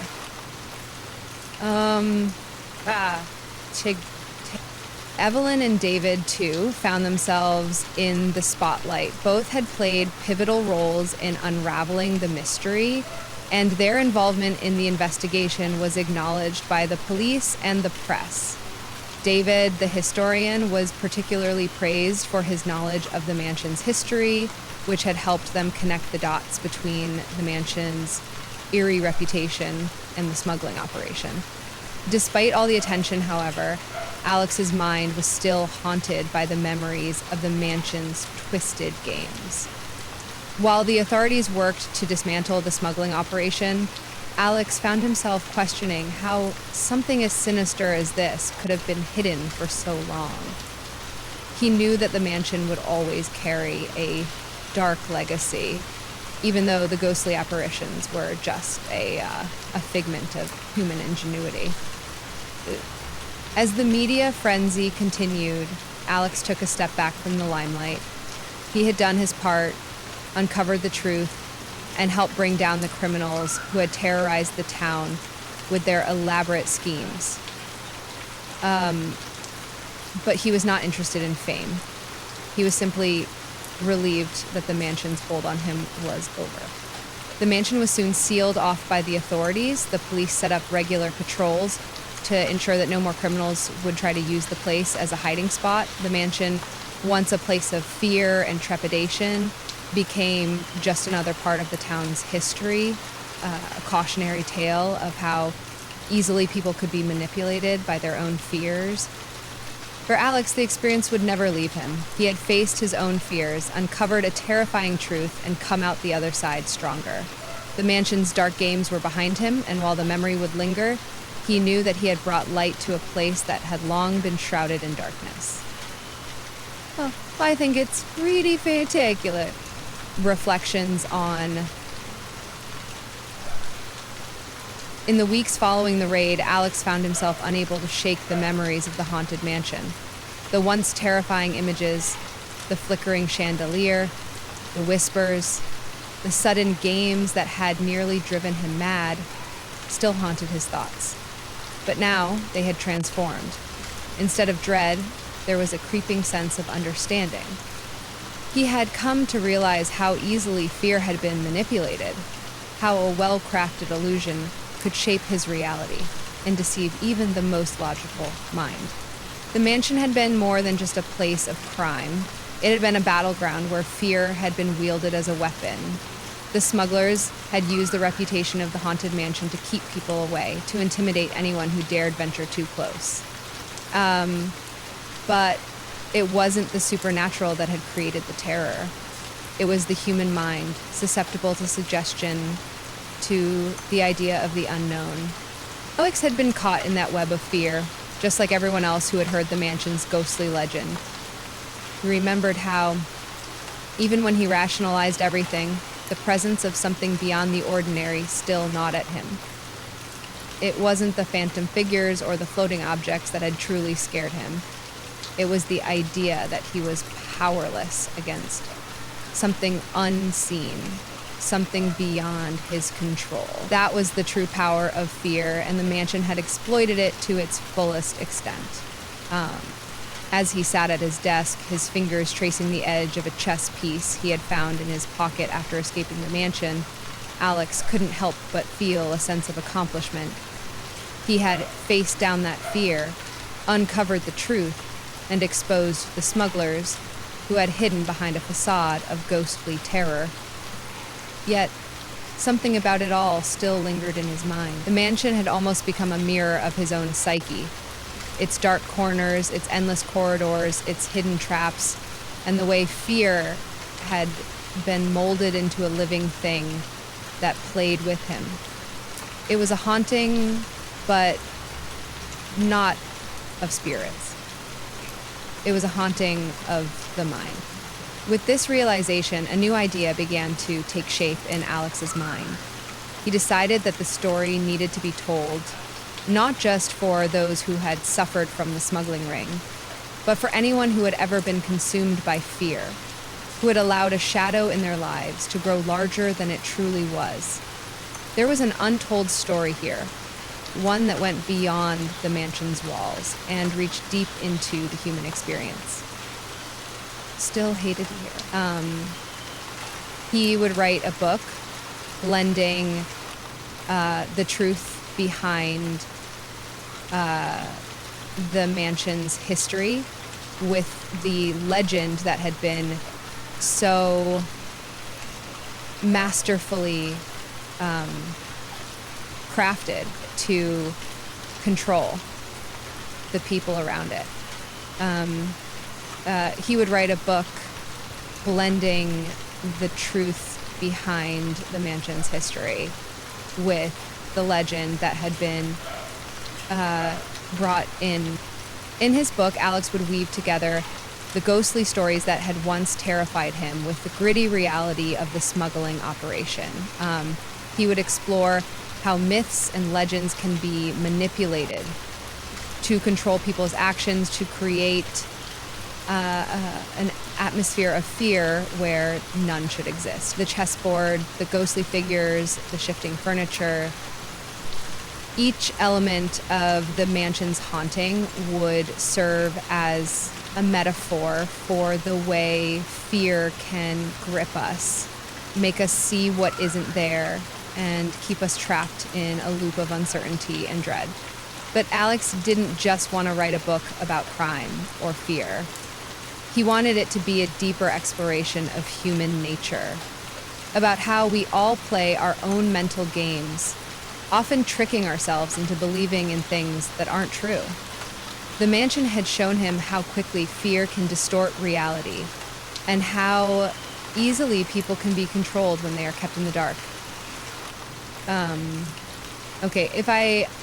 The idea of writing this book gave Alex a sense of closure, a way to process the ordeal that had so deeply affected him. He felt that by telling the full story, he could finally escape the lingering presence of the mansion's ghosts that still seemed to follow him, even in his own thoughts. The book would not only be a testament to the smuggling ring he had helped dismantle, but also a message about the power of fear and how, when exposed, it loses its grip on us. As he sat down to write, Alex knew that this would be his most important project yet. He wasn't just telling the story of a haunted mansion.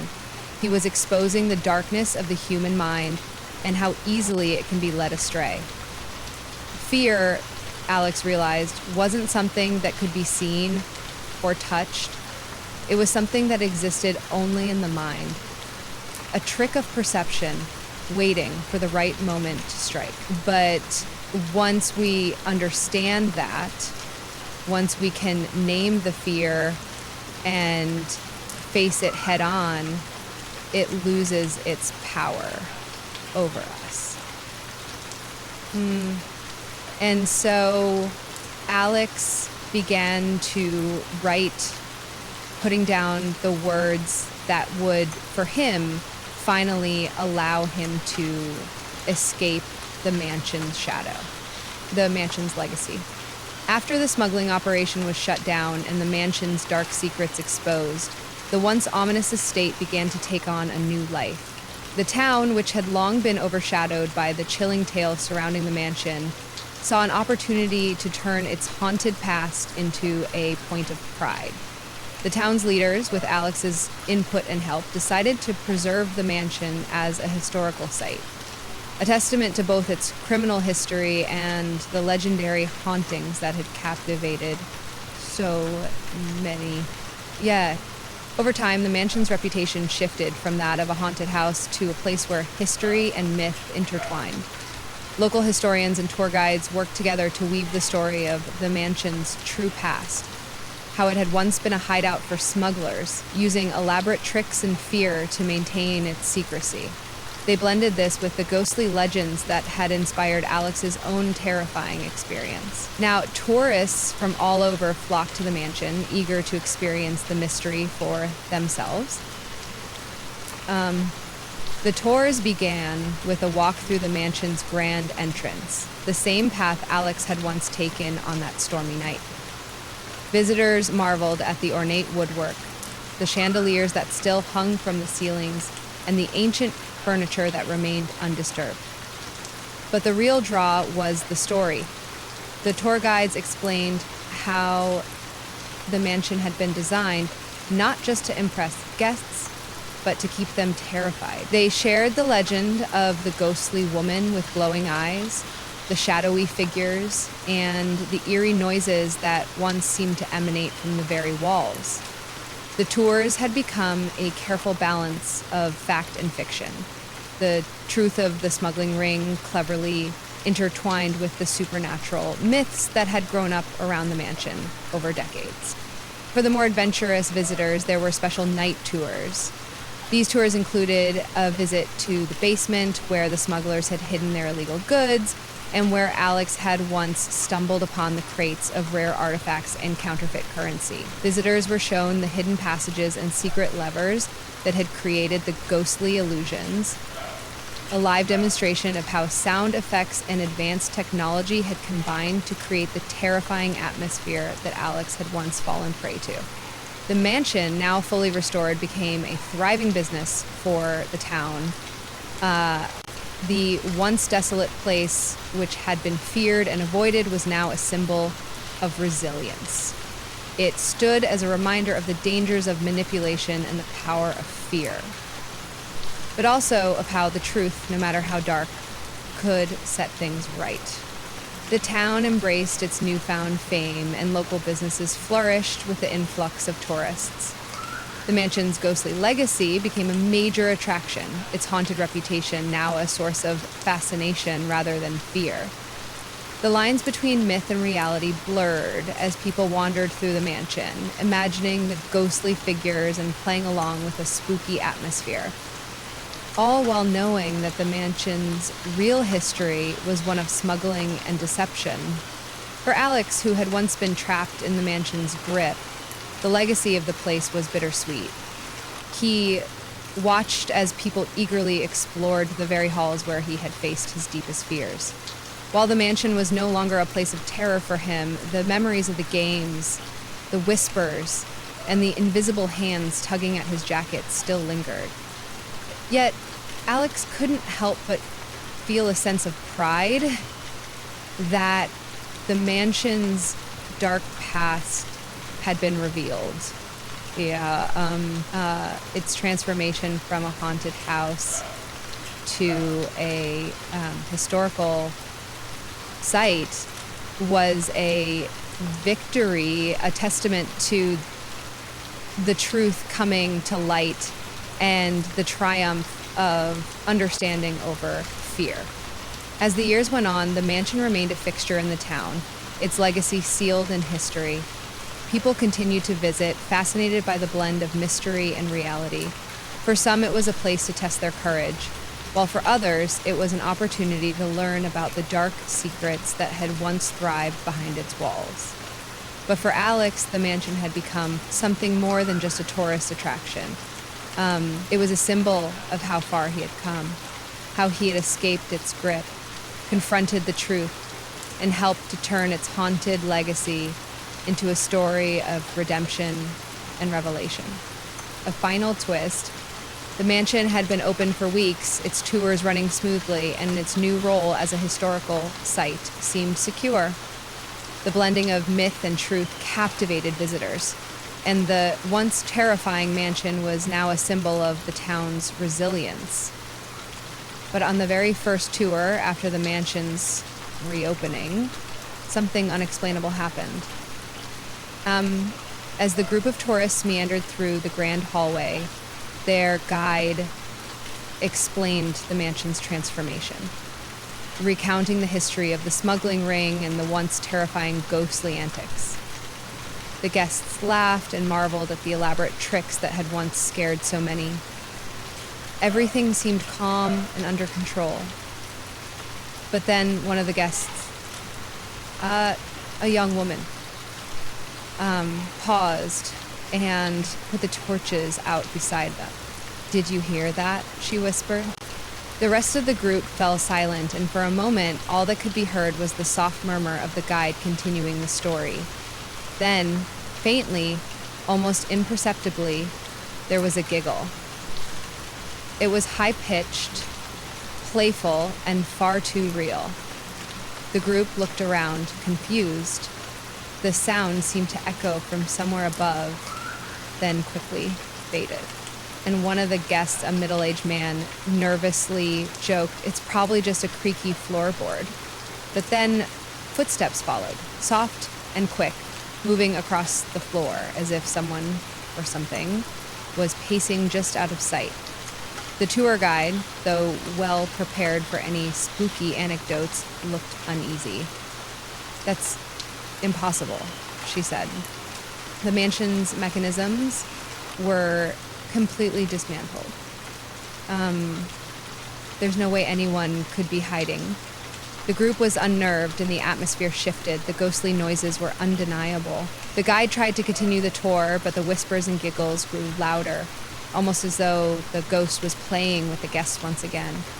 The tour group hurried out of the room and the ghostly sounds abruptly stopped, leaving an eerie silence behind them. Back at Alex's home, after the tour had concluded, a strange sensation lingered. The excitement of the mansion's reopening had faded, and he had just begun to unwind when his phone buzzed. A new notification. It was an envelope icon, but there was no sender listed. When he opened it, His heart skipped a beat. A photograph was attached to the message. It was an image of the grand dining room, but what stood out were the faint, glowing figures in the background, shadows that should not have been there. The photo looked almost ordinary, but the eerie figures, translucent and distant, made Alex's blood run cold. There was a message written in the body of the email, from the real ghost. Alex's fingers trembled as he scrolled through the photo again. He didn't recognize the faces, but the glowing eyes of the figures mirrored the very apparition he had seen that night. The woman with eyes that burned like fire. He checked the sender again, but it was just an anonymous address, with no clue as to who had sent it. He sat back in his chair, feeling an old dread creep up his spine. The mischievous ghost, the one that had trapped him in the mansion's games, was still there. The illusionary tricks were long gone, but the real spirit of the place, its essence, had not been vanquished. There was still a part of the mansion that refused to let go. Alex had thought he had uncovered all the secrets, but this note proved otherwise. He sat in the silence of his room, pondering the twist of fate that had now unfolded. Was the ghost still playing with him? Or had the mansion's haunting simply become a part of him, something that could never truly be escaped? Friends, now first listen the brief recap of Alex's earlier experiences in the haunted mansion. Alex's journey into the haunted mansion began on a stormy night when he found himself lost in seeking shelter. Stumbling upon the grand, imposing mansion, Alex had no idea that what awaited him inside would be far beyond his understanding. The mansion, though grand and beautiful, exuded an eerie aura as though it held centuries of secrets. The doors creaked open, and Alex, drawn in by a mix of curiosity and desperation for warmth, stepped inside. Almost immediately, Alex sensed something was off. The air was thick with the weight of history, and strange noises echoed from the shadows. Whispers that seemed to come from nowhere. Soft footsteps that never had a clear source. As he ventured deeper into the mansion, the atmosphere became more oppressive. Doors slammed shut on their own, and objects shifted subtly when Alex wasn't looking, as though unseen hands were toying with him. The mansion's ghostly presence made itself known through playful, yet unsettling antics. He heard piano music playing from an empty room, and chandeliers flickered ominously above him. The further he ventured, the more the spirit seemed to engage him, leading him in a twisted game. Invisible hands tugged at his jacket, and fleeting glimpses of a ghostly woman with glowing eyes haunted his every step. The mansion seemed to come alive, with its ghostly figures weaving through the rooms, always one step ahead, leading him deeper into its labyrinth of fear. Alex's sense of dread escalated when he realized he couldn't escape. Every door he tried led him in circles, and as the ghost's presence grew stronger, his fear intensified. His phone died, plunging him into darkness, and the once playful games of the spirit became more sinister. The final straw was when he was locked in the mansion's dining room, surrounded by ghostly figures clapping and cheering as if daring him to play their twisted game forever. In a moment of sheer terror, Alex managed to escape the mansion by smashing a window, injuring himself in the process, but gaining freedom. As he limped away from the mansion, he looked back to see the figure of the ghost waving at him from a window. Despite his escape, the fear lingered, and the question of whether the ghost had truly let him go remained unanswered. So the mansion's transformation into a historical site. Months later, the mansion, once the site of Alex's terror, was reborn as a historical landmark. The local community, eager to make use of the mansion's long-standing legend, decided to turn it into a public attraction.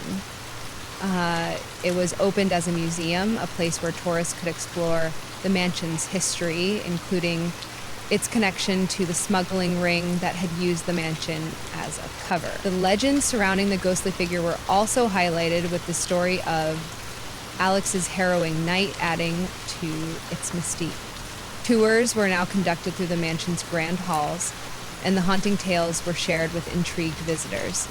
Guests marveled at the mansion's architecture and learned about the history of the smuggling operation that had once been hidden within its walls.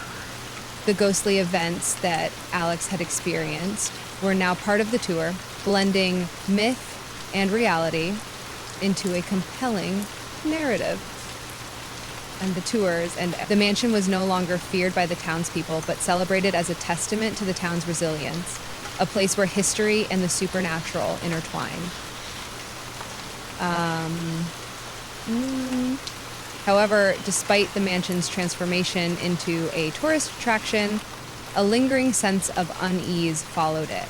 The mystery surrounding the ghosts still haunted its halls, and tourists often reported hearing strange noises, fleeting shadows, and odd feelings when they ventured too far into its depths. The legend of the ghost had not faded, and many still believed there was more to the mansion than met the eye, waiting to be discovered. For Alex, visiting the mansion again as a historical site was a bittersweet experience. The terror he had faced in its dark halls now seemed like a distant memory, but he couldn't shake the feeling that something was still watching, waiting for the right moment to remind him of the twisted games the mansion had played.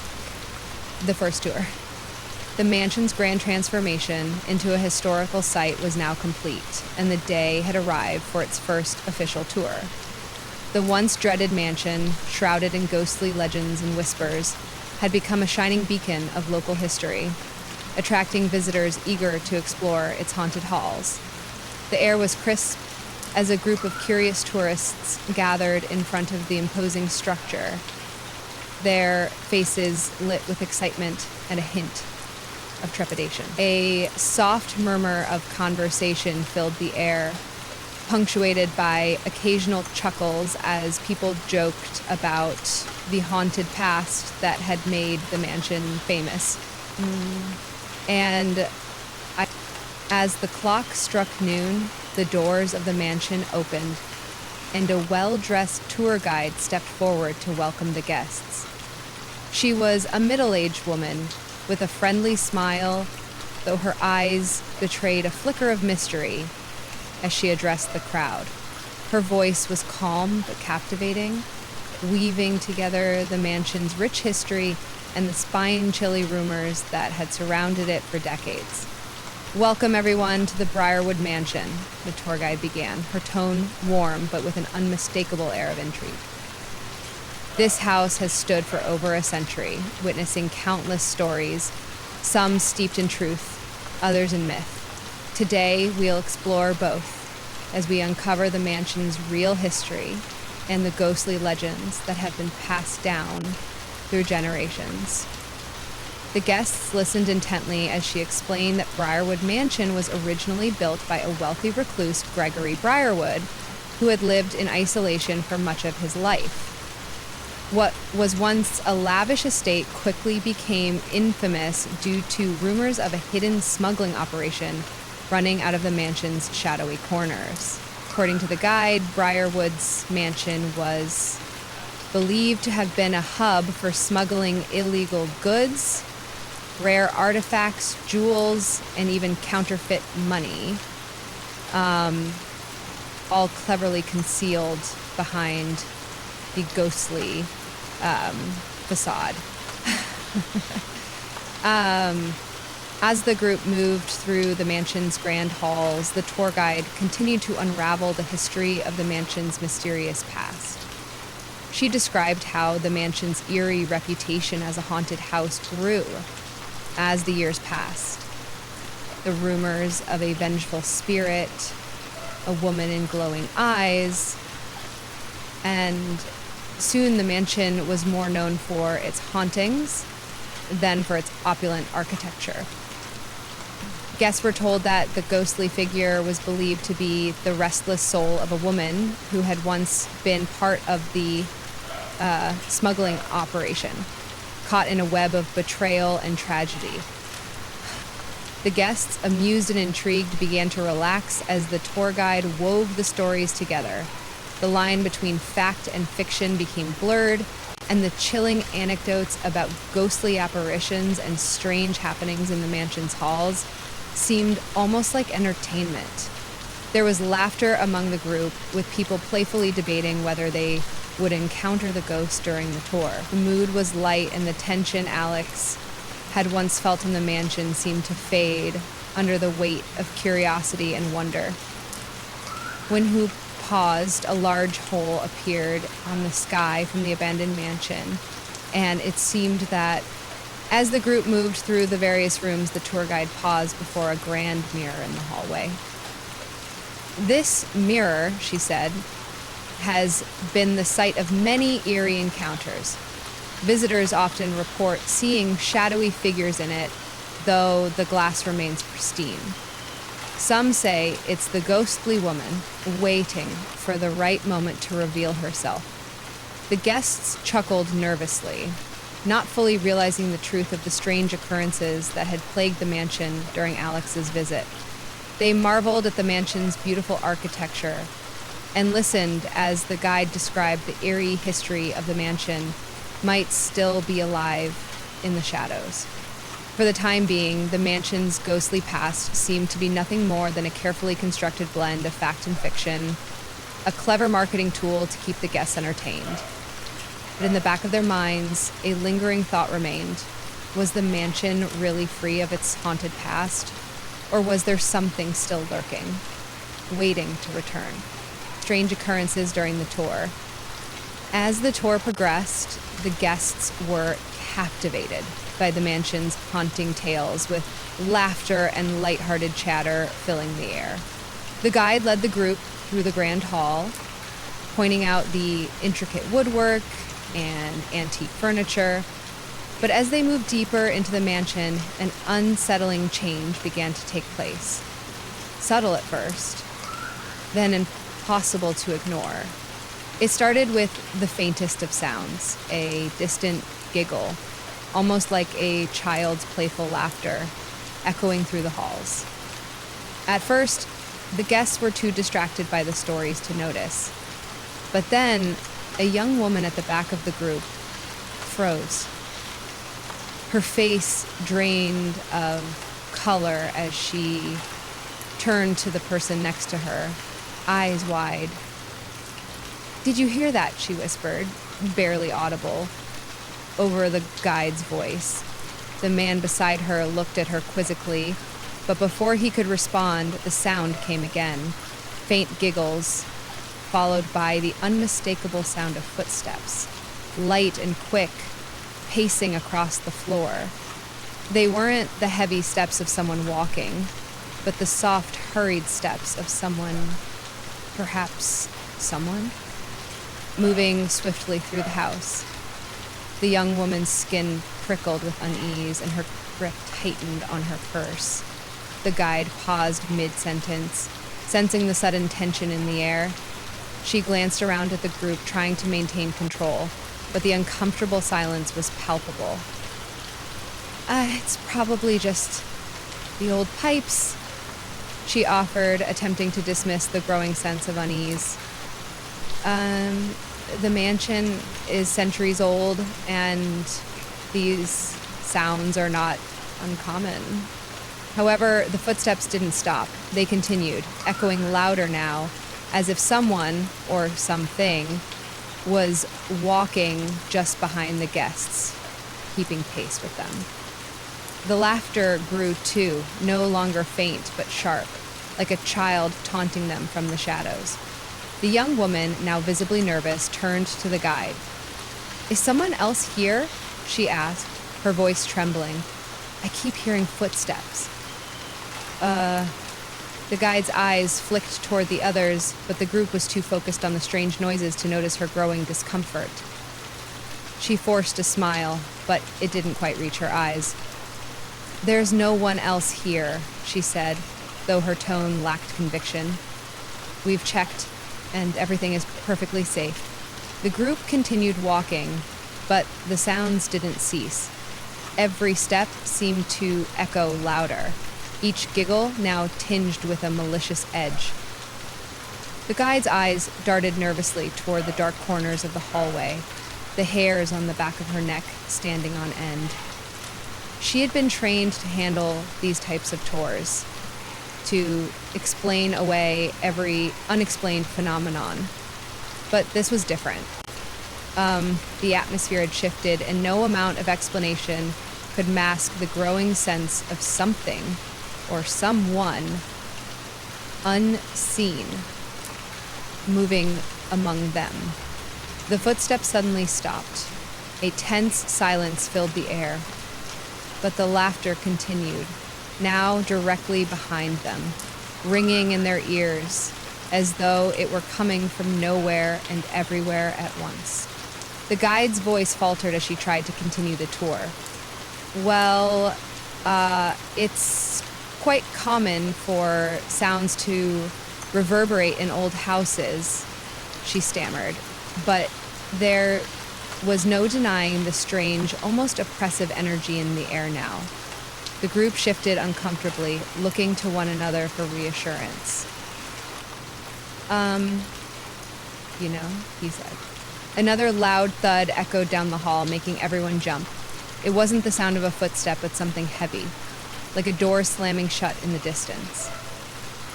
The guests exchanged nervous glances, their earlier amusement now replaced with genuine unease. The guide stopped walking, her face now pale. She hesitated, glancing over her shoulder, as if expecting to see something or someone lurking in the shadows. Whoa.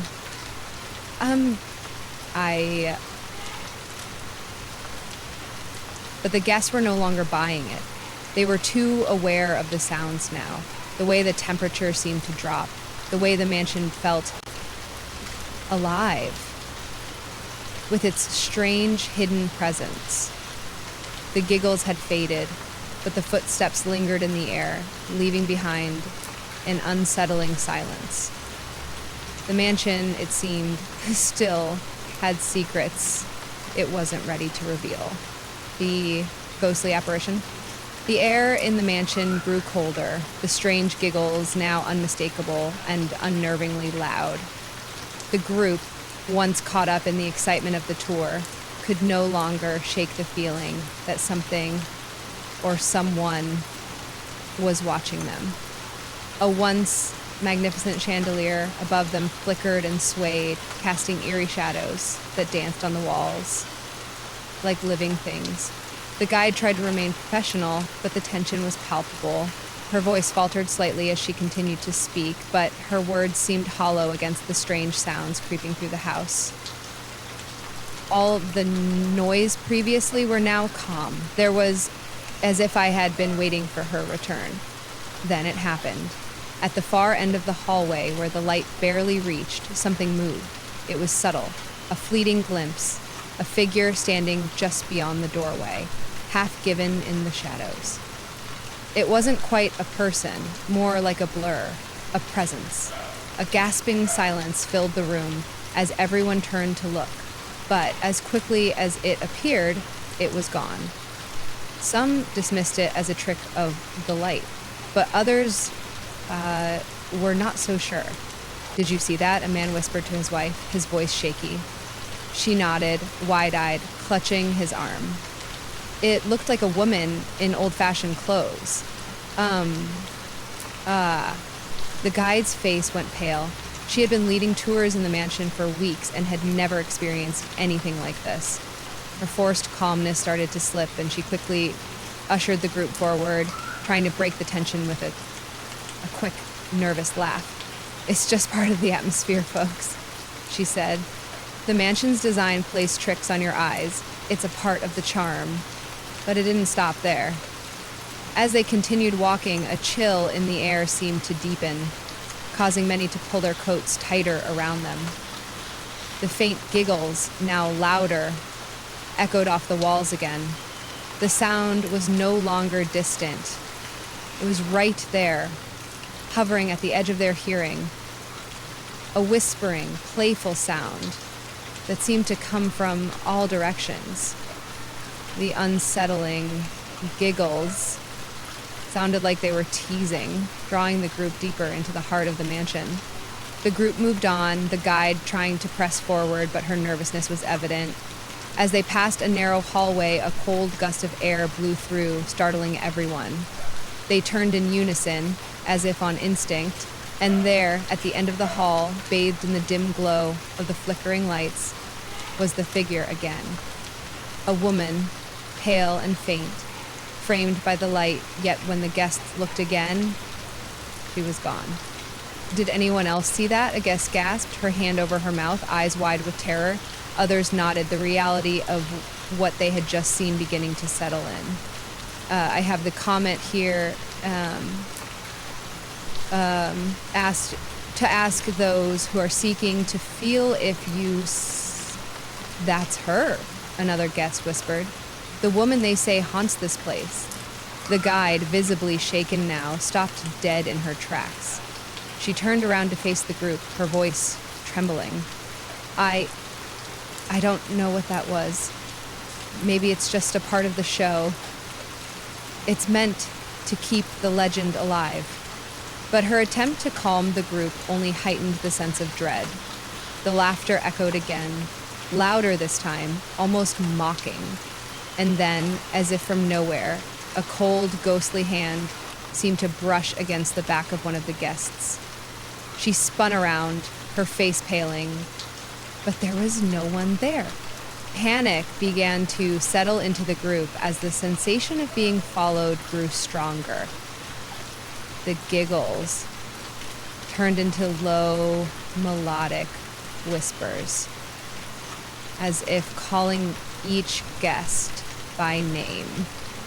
Some of the group stepped back, too frightened to continue, while others clung together, unsure whether to move forward or retreat.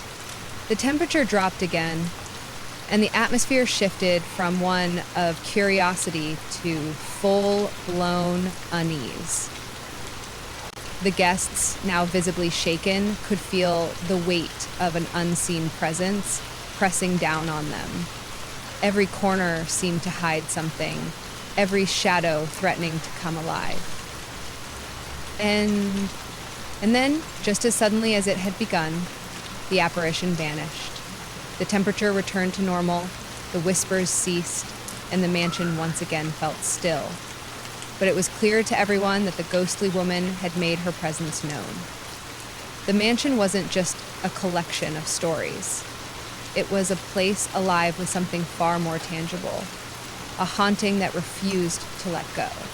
As the group quietly filed out of the room, the guide stood at the back, her thoughts a whirl of confusion. She hadn't planned for this, hadn't expected the mansion to still be haunted by the ghost Alex had once encountered. She didn't know how to explain it, but one thing was certain. Whatever had been keeping the ghostly legend alive had found a new audience. And it was clear that the mansion would never be the same again. Alex's phone notification. The group's tour had ended, and Alex was feeling a strange mixture of unease and curiosity. As he made his way home, he couldn't shake the feeling that something was still with him, lingering just out of reach. His mind kept returning to the eerie giggles, the fleeting glimpses of the figure, and the sense of being watched.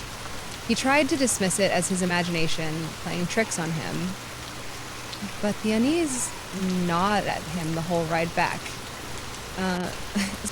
As soon as he stepped through his door, his phone buzzed, the screen lighting up with a new notification. Alex was about to set his phone down when he noticed something odd. The message was from an unknown address. The subject line was simple, yet chilling. From the real ghost. His heart skipped a beat. He hesitated for a moment, the weight of the night's events making his skin prickle. He'd never thought about the mansion since leaving, but the cryptic email made him curious, maybe even a little worried. With a deep breath, he opened the message. No letter was reciprocated, and instead was, "No ready, nobody." The email itself was plain, with only a single line of text from the real ghost. But what really caught Alex's attention was the attachment. An image. He tapped on it, and the photo slowly loaded. The image was of the mansion's dining room, the very same one where the ghostly figures had appeared during the tour. But this was different. In the background, barely visible at first, were glowing figures, pale, translucent, and unnaturally still. They were sitting at the long dining table, their forms slightly blurred, as though they existed in a separate plane from the physical world. The eerie glow radiated from their figures, casting a soft, ghostly light onto the table, even though the room had been empty during the tour. Alex's breath caught in his throat. He recognized the furniture, the wallpaper, and the dim lighting, but he didn't remember seeing those ghostly figures when they had been inside the room. He stared at the photo, his mind racing. Had someone taken this picture without him noticing? Could it have been altered or staged? The more he examined the image, the more unsettled he felt. He glanced back at the message, wondering if there was more, but there was nothing. No sender name, no other text, only that chilling phrase, "From the real ghost." Shivers ran down his spine. He knew it couldn't have been a coincidence. Somehow, the ghost, the one he thought was part of a hoax, was still reaching out to him, even after everything had been explained. The figure that had haunted the mansion, that had tormented him during his visit, had now found another way to communicate. Alex quickly scrolled through the photo again, this time studying the glowing figures more closely. One of them, sitting at the head of the table, seemed to have its eyes locked directly on him. The eyes were glowing a faint red, and a strange, knowing smile stretched across the figure's face. "That could be me," Doyle said. He didn't know how, but he was certain the ghost was aware of him. And the game wasn't over. A sudden noise from his living room made him jump, and for a moment he thought he saw a flicker of movement in the corner of his vision. He turned quickly, but there was nothing there. Just the quiet, eerie stillness of his home. Alex stared back at his phone, his hands trembling. He wasn't sure what to do next, but one thing was clear. The haunted mansion wasn't done with him, not by a long shot. And whoever or whatever was behind those glowing figures was still waiting. Still waiting. The unsettling greases. I think so much of living in the world as an artist is like, as the days passed since the tour, Alex couldn't shake the feeling that something was still lingering, waiting for him. He had expected to return to normalcy after the mansion's secrets were unveiled, after the mechanisms were exposed for what they were. Tricks designed to keep away unwelcome visitors, the smuggling operation was shut down, the ghosts debunked as theatrical illusions, the mansion, once a sinister, haunted place, had been turned into a historical site, its eerie legacy now framed as part of a town's history, rather than a true supernatural phenomenon. But something didn't feel right. The email, the photo of the glowing figures haunted Alex far more than any of the previous events had. He had seen the mechanisms at work. He had walked through the mansion with a team of people, uncovering the hidden tech, the mirrors, and the pulleys. The ghostly figures he had seen during the tour were the result of sophisticated illusions, nothing more than cleverly placed lights, speakers, and hidden wires. Yet this new development made Alex wonder if those ghosts were more than just a staged performance. The idea of it being a mere trick started to crumble, replaced by an unsettling thought. What if the ghostly presence had never truly been just an illusion? What if, over time, the presence that Alex had felt in the mansion had evolved, becoming something far more persistent, something real? The smile on the ghostly figure from the photograph lingered in his mind, as did the cold sensation that had crept up his spine when he first saw it. It was as if the figure had known exactly who he was, and somehow it had followed him, even after the mansion's transformation. The message in the email from the real ghost seemed to confirm that whatever he had experienced wasn't over. It was as though the ghost had evolved from a staged illusion to something that had taken on a life of its own. Alex's thoughts began to spiral. The mechanisms that had been exposed in the mansion were impressive, but they couldn't account for the way he had felt in certain parts of the house. The strange coldness, the whispering, the sense that he was never truly alone. How could those illusions explain the emotions he had experienced? The strange presence that had seemed to follow him? Was it possible that the ghost, as part of its own legend, had grown beyond the tricks of men? What if the true haunting had always been more than just a set of props and gadgets? Alex walked over to the window, gazing out into the quiet night.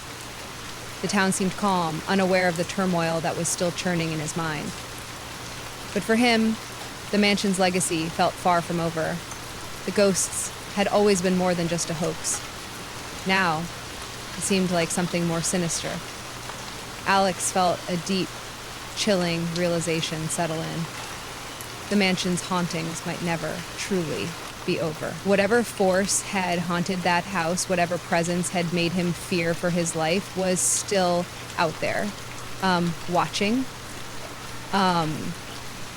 waiting for its next move. He had thought that exposing the truth would put an end to it. He had believed that once the illusion was broken, the ghost would vanish, just as all illusions do. But now, as the days went by and the memories of his experiences clung to him like shadows, Alex understood something he hadn't before. Sometimes the greatest danger isn't in the tricks we can explain, it's in the things we can't. And no matter how much time passed, the ghost was still with him. The house was no longer just a physical space. It had become a lingering presence, something that would never fully let go. Reflection on the mansion's legacy.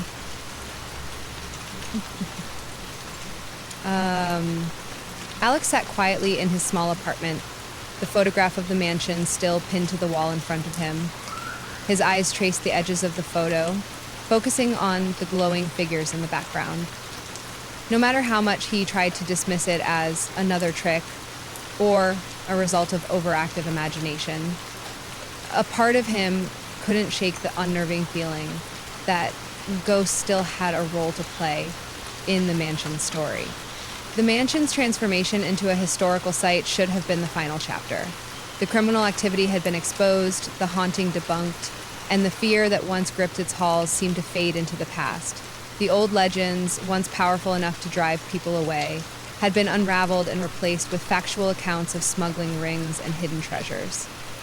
The mansion was no longer a place of terror. It was a relic, a part of history that could be walked through in broad daylight. But Alex knew the truth wasn't that simple. The mansion's legacy wasn't just about its criminal past. It was about the fear it had instilled in him and in countless others since its very inception. Fear, Alex now understood, wasn't something that could be so easily washed away by the light of truth. It lingered, taking root in the corners of your mind, feeding on the unknown, growing stronger when unanswered questions remained. Though the mansion's secrets were exposed, Alex found himself constantly questioning what he had truly experienced there. The mechanisms that had once been used to create the ghostly illusions could not explain everything. How did those chilling moments feel so real? Why did he still feel the presence of something unseen when no one else could? Was it possible that the ghost had been more than just a staged figure? Had it evolved into something more? Something that no amount of investigation could explain away. The blend of criminal activity, ghostly legends, and the unexplained left Alex with more questions than answers. The mansion had been a stage for many stories over the years, stories of smuggling, of disappearances, of terror. The truth had been uncovered, yes. But in doing so, Alex had found himself asking whether the true heart of the mansion's power was its ability to make people believe in something beyond the logical. Was it possible that even in the wake of exposure, the ghost still had a part to play in the mansion's ongoing story? Alex could almost hear the faint giggles again, the soft footsteps that had once filled the silence of the grand hall. He wondered if it wasn't the house itself that had held the power all along, but the fear that had been passed down through generations. Fear that had been cultivated by the mysteries of the mansion and the stories that surrounded it. Fear that, even now, Alex couldn't quite escape. Perhaps the real legacy of the mansion wasn't in the smuggling rings it had housed or the ghostly illusions it had projected. It was in how it had made people confront their own beliefs, their own fears, and the lengths they would go to in order to rationalize the unknown.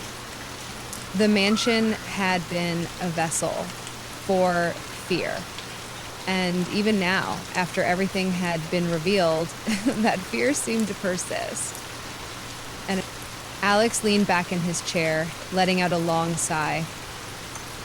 The ghost might be gone, but the mansion's legacy, its power to haunt, to make people question, to linger in the recesses of their minds, was something that could never truly be eradicated. A final twist. Despite everything Alex had uncovered, despite all the answers he thought he had gained, the mansion's grip on him was far from loosened. The lingering dread that had haunted him during his time within its walls still lingered, creeping into his mind at the most unexpected moments. It seemed like no matter how much time passed or how many rational explanations he found, there was something about the mansion and its ghost that he couldn't quite shake off. One evening, while sitting alone in his apartment, Alex received another mysterious email. His heart skipped a beat as he saw the subject line, "From the real ghost." He almost didn't want to open it, terrified that it was some final trick or a remnant of his tortured mind playing tricks on him. Yet, curiosity always had a way of pulling him in, and so he clicked open the message. The photograph that accompanied the email was far more disturbing than any he had seen before. It was a close-up of the mansion's dining room, where during his visit, the ghostly figures had seemed to play their endless game. But this photograph was different. There were no actors, no hidden tech, and no illusionary smoke and mirrors. Instead, it captured ghostly figures standing around the grand table, their eyes glowing and their expressions frozen in eerie grins. And just beyond the figures, there was something even more unsettling. A faint outline of a shadowy figure, almost blending into the darkened room, as if watching from a distance. The caption beneath the photo read simply, "I'm still here." Alex froze. His breath hitched and a cold shiver ran down his spine. He looked closer at the figures in the photo. He recognized the woman from the haunting experiences, the one whose presence had unsettled him so deeply. But this time, She wasn't just a fleeting shadow. She was there, clearly visible, staring right into the camera with a smile that seemed to reach beyond the photo itself. Was this real? Was it possible that the ghost, whom he had thought to be nothing more than a carefully orchestrated illusion, was still active, still haunting the mansion? Had the spirit somehow found a way to reach out to him, even after everything had supposedly been laid to rest? Or had his experiences at the mansion truly changed something within him, making him see things that weren't there? Then settling thought crept over Alex that perhaps the ghost was never meant to leave the mansion. Perhaps it was not just the mansion that had been haunted by its past, but by its very purpose. The mansion wasn't a place that could easily be forgotten or excised from memory. It had a life of its own, a presence that couldn't be explained by logic or technology alone. The more Alex thought about it, the more he began to understand. The ghost wasn't just the manifestation of a tragic history or the product of hidden mechanisms. It was something deeper, a force, a memory, or perhaps a person, trapped in an endless loop, watching over the mansion with an unyielding vigilance. And in some twisted way, Alex had become part of that loop, woven into the mansion's ongoing story. His connection with the ghost, whether he wanted it or not, was sealed. His phone buzzed with another message notification, but this time it wasn't a photo. It was just a single line of text. I never left. Alex felt the blood drain from his face. He had thought he had escaped. He had thought he had uncovered the truth, exposed the illusion, and moved on. But now, with these chilling words echoing in his mind, he was left with one final, terrifying question. Had he truly escaped the mansion's grip? The room felt colder, the shadows deeper. A heavy silence filled the air. And in the back of his mind, Alex couldn't help but wonder if the ghost was still out there, watching him, waiting for the day when it would call him back to the mansion, where the game would begin anew. A conclusion. The mansion, now a historical site, stands as a testament to the strange collision of myth, crime, and the supernatural. It draws tourists from all over, eager to uncover its past and explore the ghostly legends that have persisted for years. The blend of truth and fiction, of smuggling operations hidden behind the guise of hauntings, and has shaped the mansion's dual legacy, a place where the past's darkness lingers both in the tangible history and in the lingering whispers of its ghostly tales. But for Alex, the mansion's grip remains unshaken. Despite his investigation, his courage in confronting the truth, and the revelation that the haunting was once a mere illusion, he has not truly escaped. The ghost's presence, its teasing games, its eerie messages, has left a permanent mark on him. Even as the mansion's status shifts from a place of fear to a tourist attraction, Alex remains connected to its past. So, Ghost, it seems, is not finished with him yet. The unsettling truth lingers. The mansion's games, though seemingly concluded, may never truly be over. The spirits of its tragic past, the ghostly apparitions, and the supernatural forces that once seemed to be nothing more than staged illusions continue to echo in the corners of Alex's mind. And as long as the mansion stands, its mysteries, its games will always beckon, awaiting the next player to be drawn into its web. For Alex, the mansion's legacy will forever be intertwined with his own. The ghost's presence, real or imagined, continues to watch him from the shadows, a reminder that some stories and some hauntings are never fully resolved. And so, as the mansion continues to tell its tale to the world, Alex is left to wonder if the ghost will one day call him back, drawing him once more into its eternal game. In the end, the mansion remains a curious blend of history and myth, forever haunted by its past. Though it has been transformed into a historical site, the ghost's presence lingers, more real than anyone could have imagined. Alex, having uncovered the truth behind the smuggling operation and the ghostly illusions, is left with an unsettling thought. The mansion's grip on him is not truly over. The eerie games may have ended, but the ghost, it seems, will never truly leave. The mansion's legacy endures, both as a place of dark secrets and as a haunting reminder that some spirits, no matter how much time passes, never fade away. Friends, this story is entirely fictional and created solely for entertainment purposes. The locations, characters, and events depicted are not real.